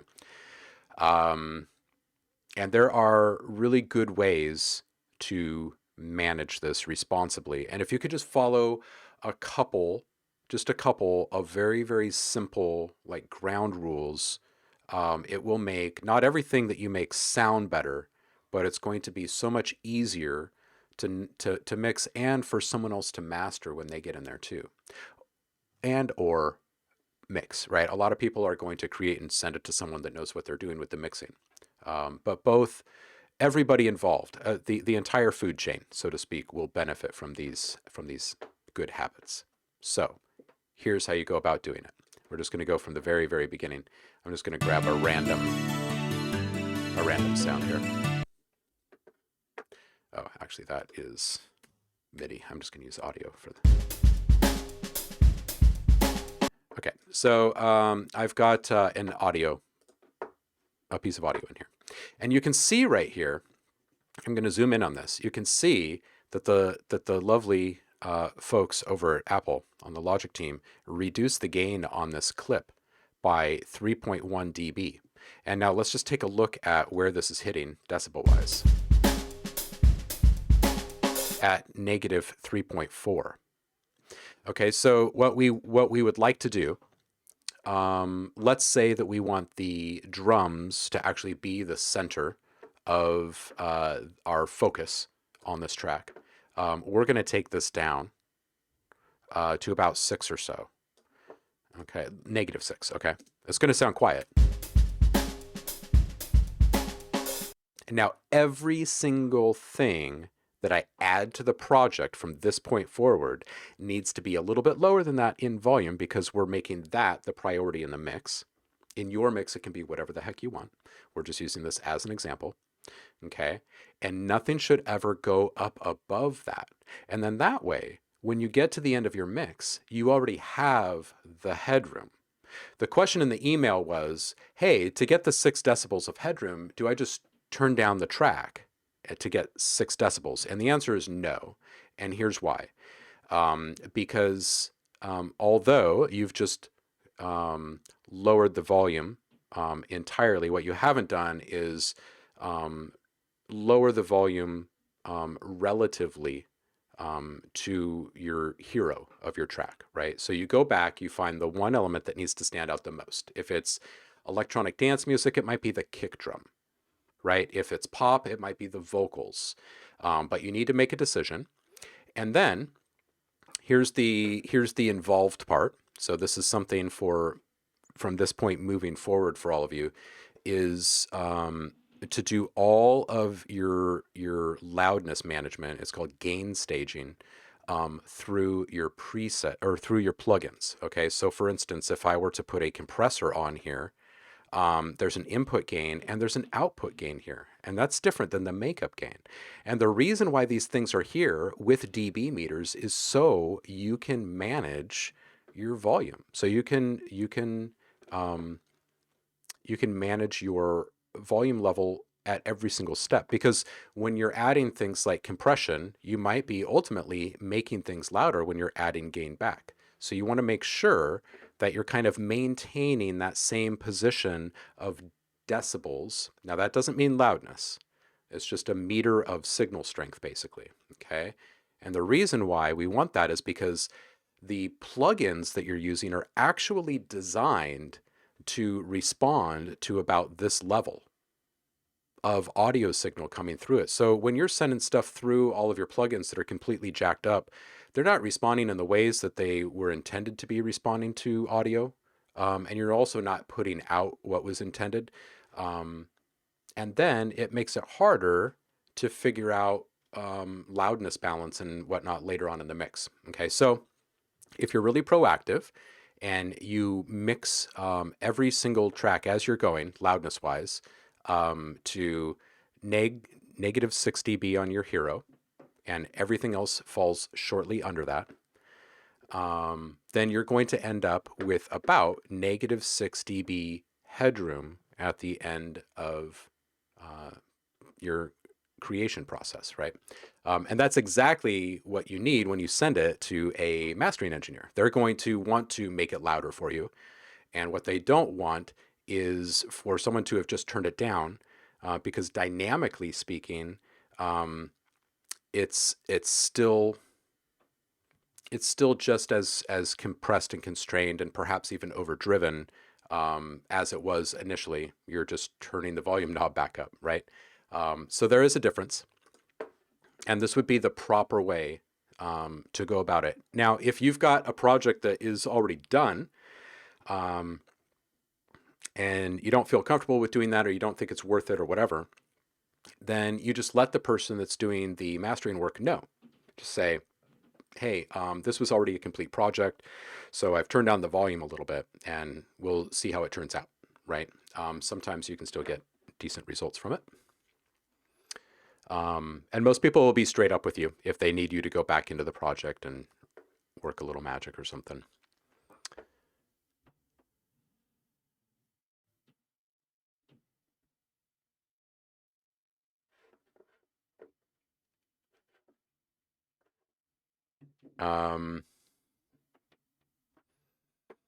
What else can I tell you that will help you get that headroom? Oh, the other thing that you can pay attention to, and if you have a decent meter in your DAW, you should be able to see these right next to each other. But the difference between decibels and LUFS and how they pertain to you and your music.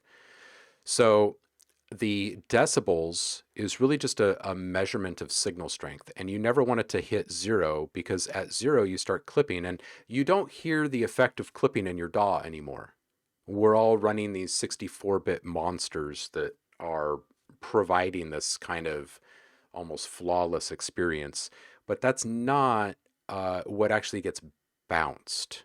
Okay, when you bounce and you hit 0 or it's surpassing 0, you lose information. You start losing bits, right? So that's one reason you don't want to get that close. And of course, once you know that, you kind of understand why you don't want to be just making things louder from that point forward either. Now, in regards to the LUFS, if what you are seeing in your meter is like, I don't know, 16 dB or louder, and you're still below the headroom, don't even worry about it. You don't need to make it any louder. It's already loud enough. LUFS is a measurement of loudness, of perceived loudness, and that's really what matters most here after not clipping. So hopefully this helps some of you start knocking out some stuff that feels really, really solid and well balanced.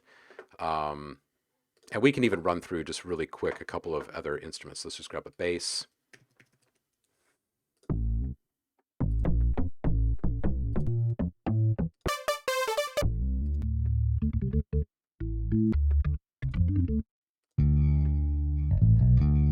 These are going to sound awful together, probably. What is this? 135, 150.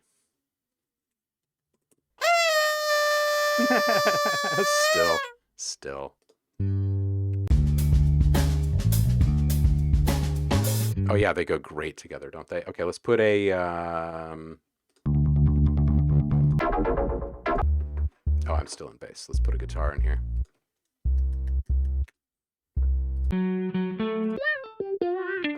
This stuff is going to sound so good together. What is this one in? This is D. The other one's C. It's going to sound great. It's going to sound great. It's going to be a hit. Oh, it's so good. I'm not going to be a perfectionist. I just want something a little bit more matchy.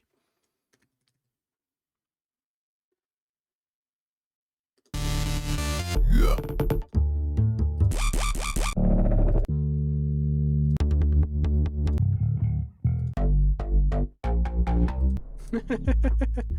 There are no basic sounds anymore.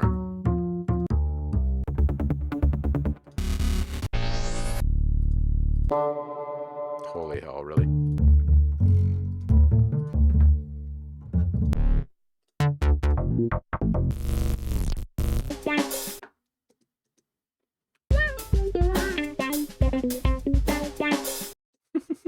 I should just open up a project. I'm not going to get happy results from this. Maybe I don't even need to give you guys more examples.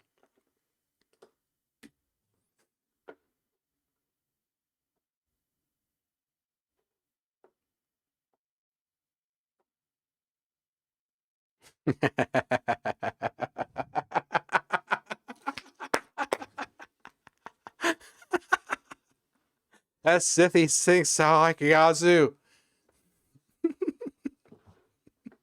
Someone get that man another beer.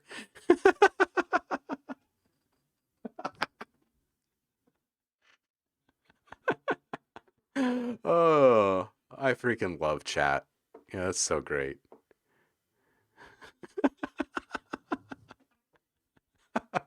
Are you from the dark side? You just come right and ask someone that, man? Is that okay just to ask someone that? I'm not sure about the manners.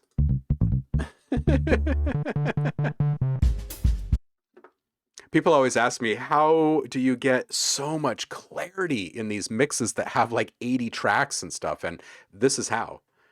This is how. The other essential element is put an EQ on everything and don't put a compressor on anything that doesn't actually need it.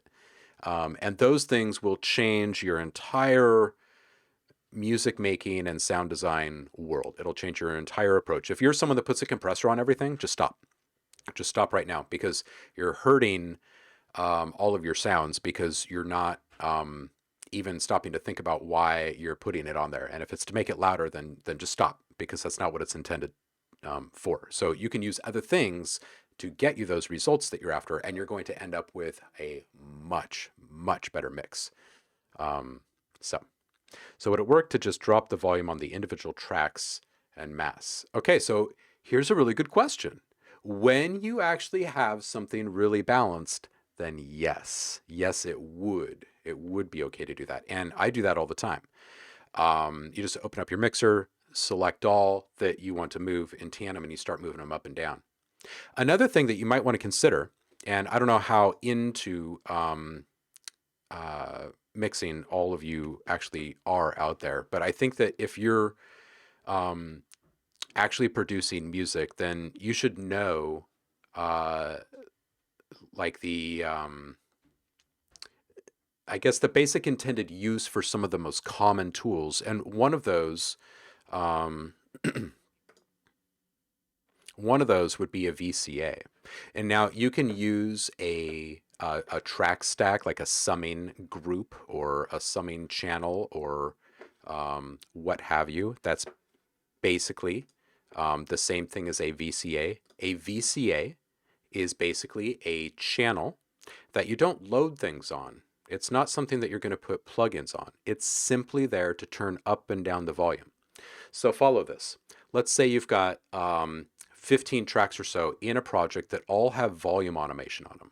That means that when you want to go in and make an adjustment on a volume fader in your mixer, it's not going to actually do anything, because there's written data in there automating those parameters, and it's going to follow that because that's the function of automation.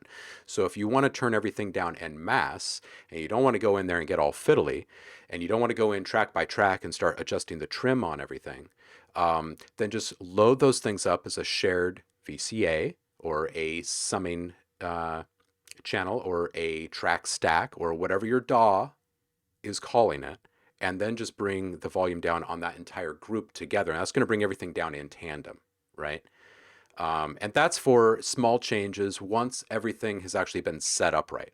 Okay, if you haven't done the gain staging from the very beginning, then I would actually suggest going in and making the individual volume changes necessary on each individual track. And that means that if you've got automation, that you're bringing down the trim on those, or that you go to the global gain parameter for those tracks and regions. Like for instance, if you're in Logic, it's over here in the info tab on the left hand side. It's just this little space that you click and drag into.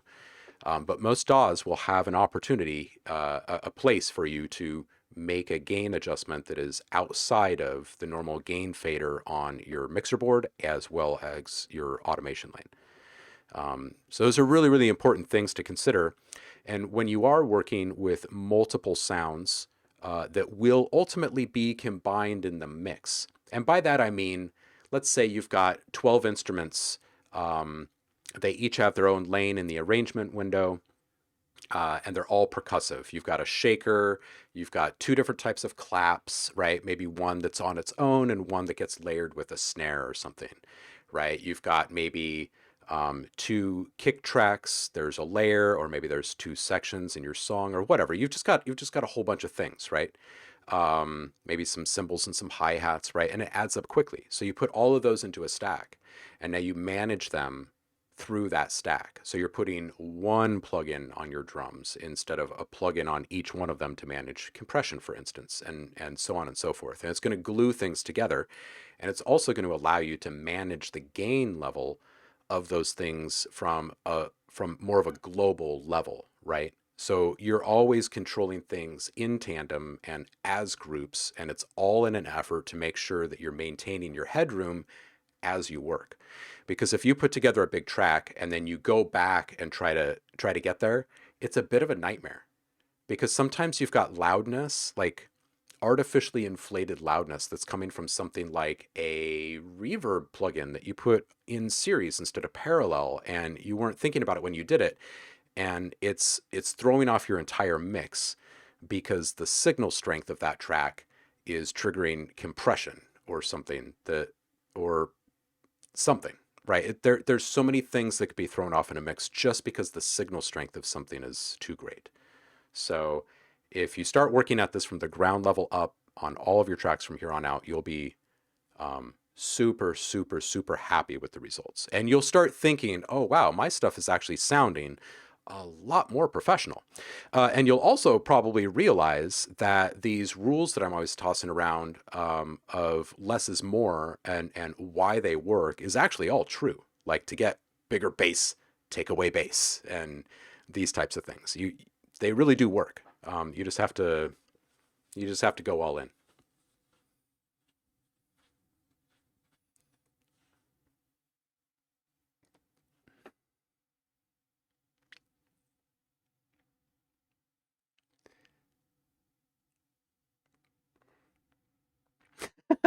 Come to the dark side. We have Sithy stings. Oh. Nash is saying, this is the one I want feedback on. Sorry, it's the beer aliens. Keep feeding me now. The wife is in bed. Oh. Oh, nice. An LA2A. Yeah, anytime you've got a compressor that you can get really, really good results out of for a certain type of instrument, always go to it. Always go to it. Beer cheers and liver damage.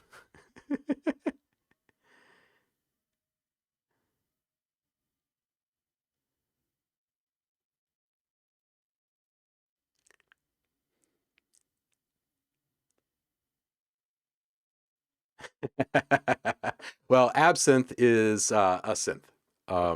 That's what Eric is speaking of. You bet, Nate. You are welcome. And you too, subvids. Hopefully all of that made sense to you. We can actually spend like a whole stream breaking down a really big mix or something like that soon, so you can start to see like real time A/B comparisons of working that way and then making not so good choices and see how they track, see how they face each other. Oh, T-Rex.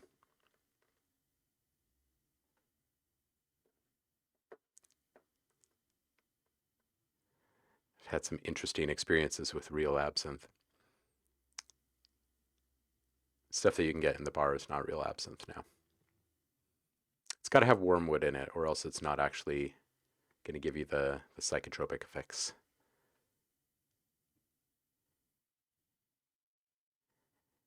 Yeah, yeah, yeah. I like graphic EQs too, Paul.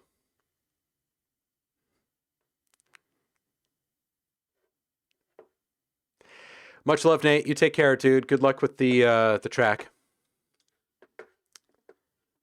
Um,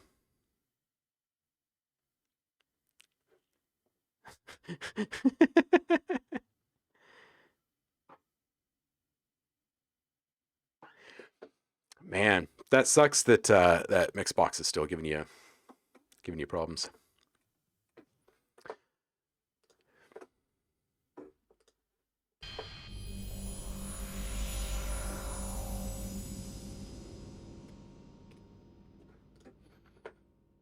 To those of you who did not understand gain staging before, do you understand it a little bit better now? And like why you have those input and output knobs and stuff? It's really all about getting the plugin to react to audio the way that it's supposed to be. Is really, yeah.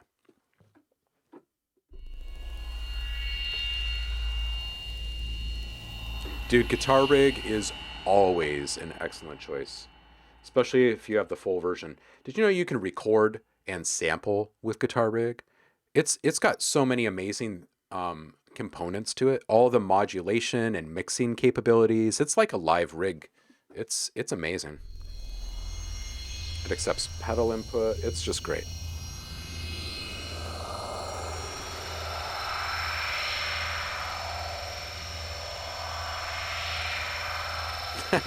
Yeah.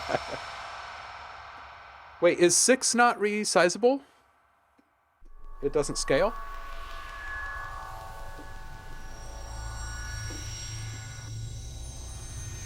Okay, this one's actually pretty solid. Did I already save this one? Yes, I did. Okay. So let's dip out of this then, and let's see if we can knock out another one.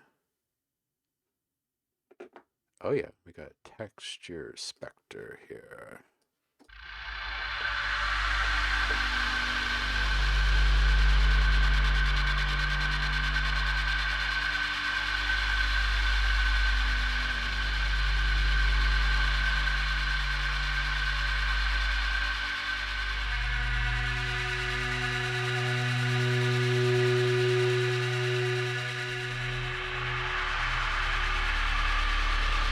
It's a little heavy on that bass there. Let's cut some more of that out.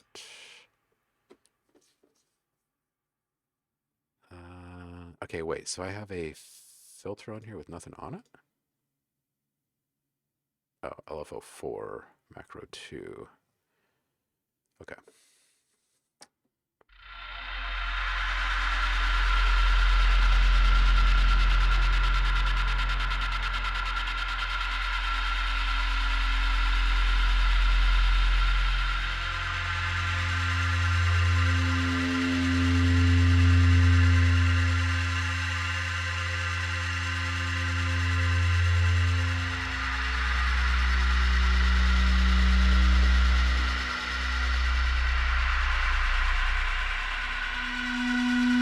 Solid.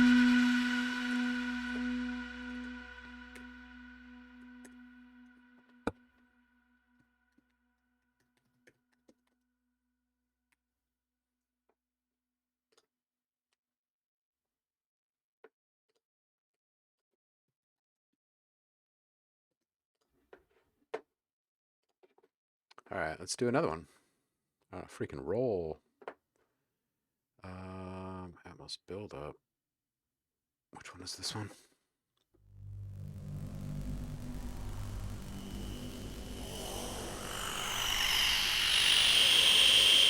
God, this needs some freaking love. Jeez. Okay. Uh, what can we wrangle in here?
Jam sessions are the best.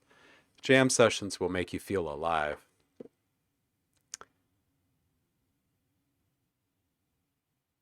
Subvids, if you're still here, cheers, dude. And yeah, a bit of work to be done. But no worries, man. You just send stuff over as you guys get it done, and I'm happy to work my magic on it. We will get it all sorted.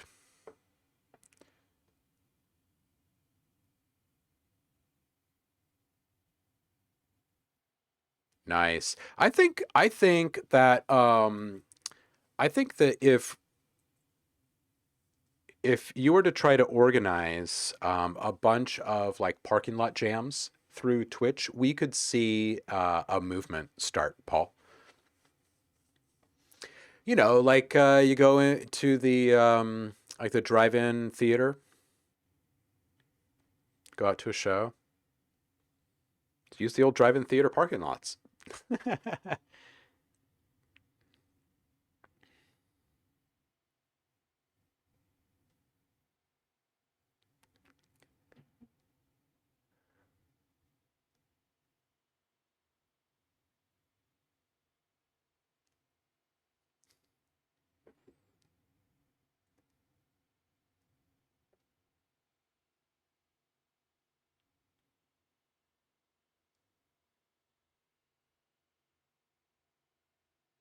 I like that too, Eric. That's a great idea. Little alleys for jams and stuff. That's great.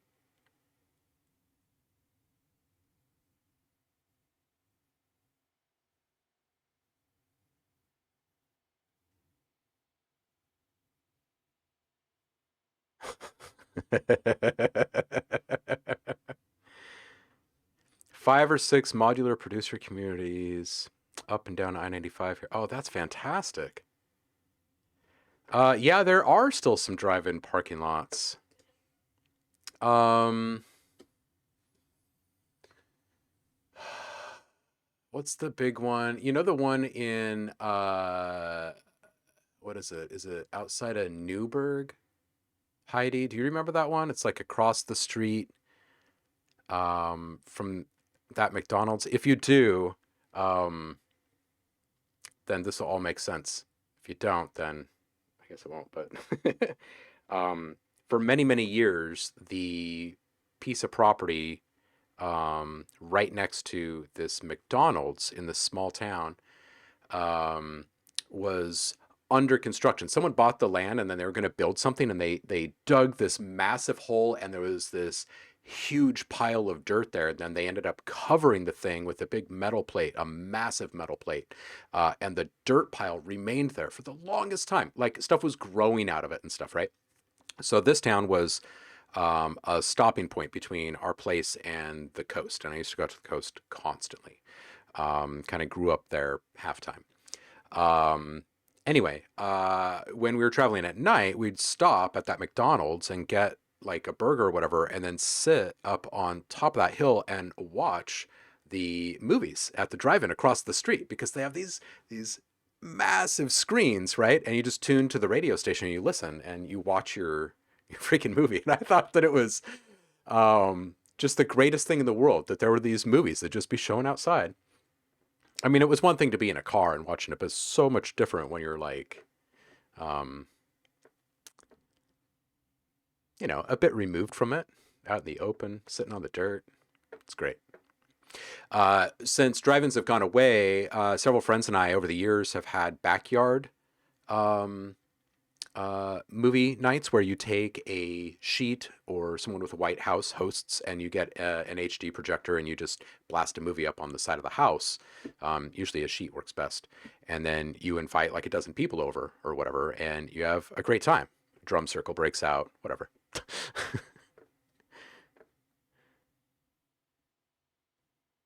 10 years ago. Oh, 10 years without any drive-ins. We still have a couple down here.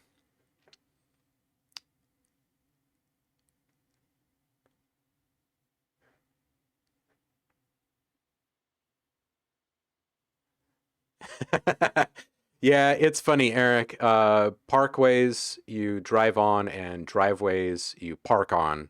parking lots are for driving, but you do have to drive into them to park, of course. So drive-in theaters would be this massive screen, and then there were a whole bunch of parking spaces in this massive concrete lot. And you would park.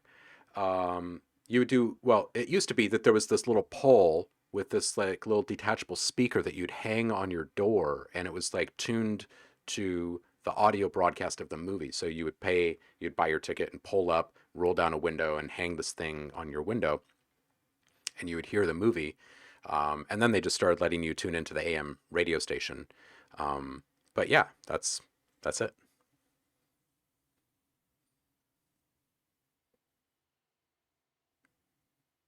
Oh, nice. See? Drive-ins still around. Gotta love it.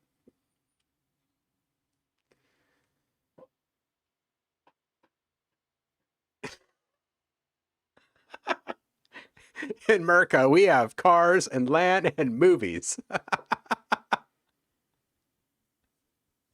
and synths and beer and coffee and synth cats.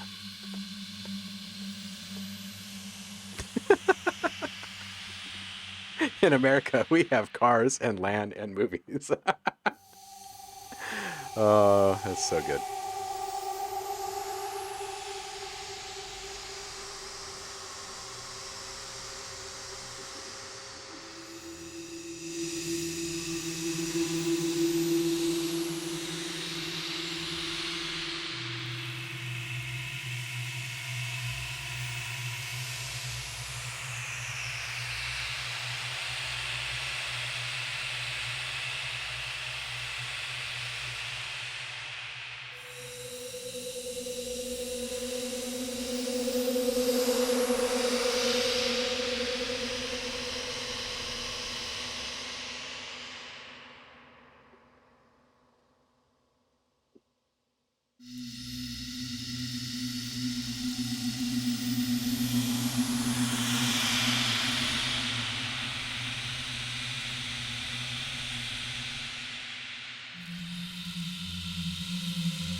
Let's say this is I don't even know. Let's call this just a sweep instead, and we'll call this an effects, and give it a tag. What is that? That like a dozen sounds that we've bounced or we've saved out today for this? Hell yeah, that's a dozen. That's good. That's some productivity right there. I'm still laughing over the Eric. In America, we have cars and land and movies and synths.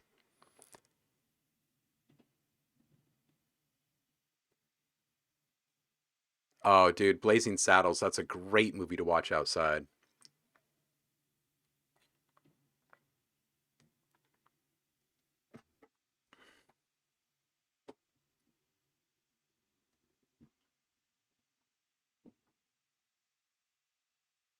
Mm. Stanley Park for a movie, man. What was the last thing that I saw at Stanley Park? Oh, it was mm,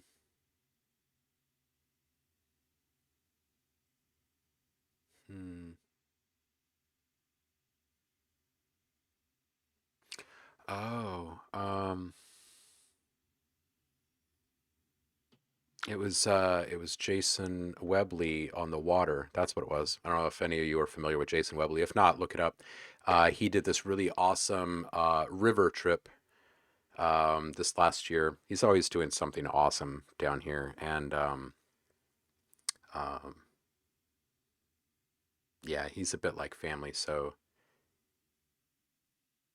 his river show this last year was just freaking amazing. That was at Stanley.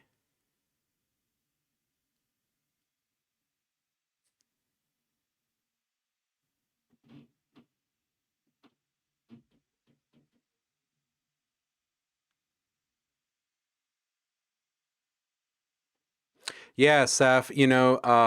There's also there's a I don't know, I guess a program called um,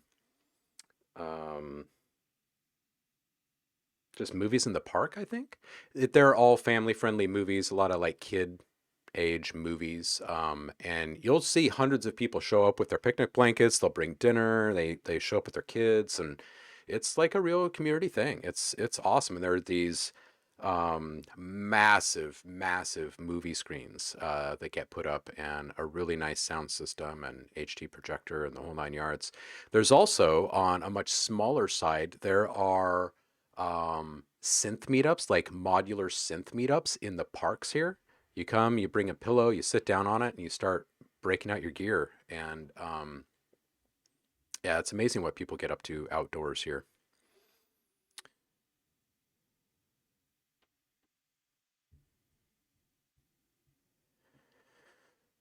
Uh, when did I see the Jason Webley show? This would have been last year. This it was pre-pandemic by just a bit. It would have been well, the sun was still hot, so the end of summer, probably August, September, probably around my birthday, something like that.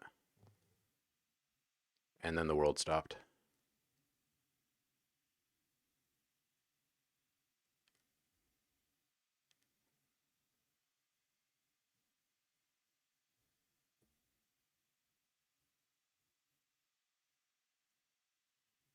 Oh, I did.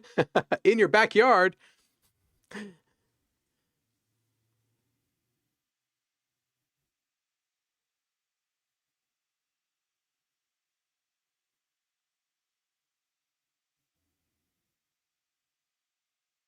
Oh my goodness.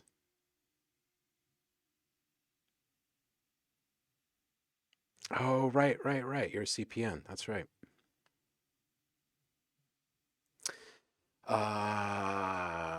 I have a session in a little bit and I should be stopping, but I'm thinking about doing one more.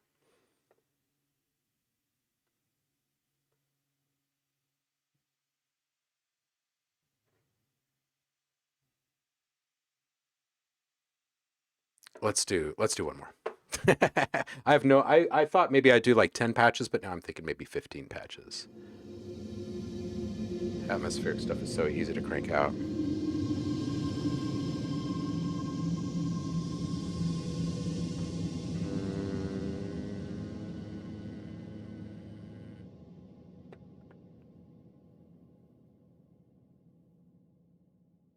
I don't know if I want to use these though.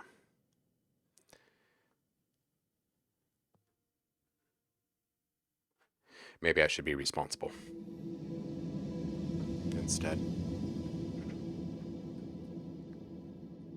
Get ready for my next session.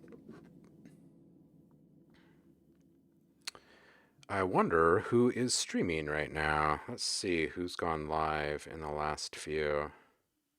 Foss is live over there. And go say hello to Phosphor. I think we'll do that. I'll drop you guys off with phosphor and bid you a fantastic weekend. And when we meet again on Monday, we will do it again. Let's see. Twitch, here we come.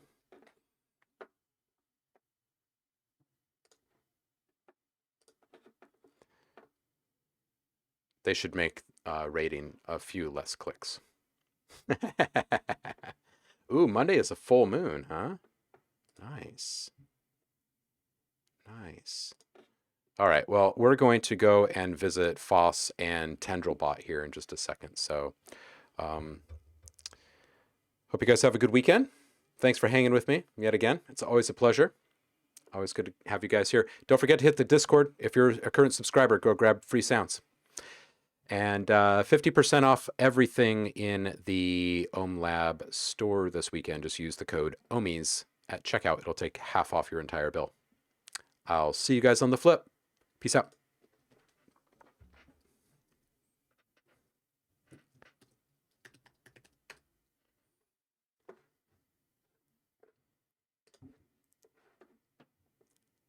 Amalgam.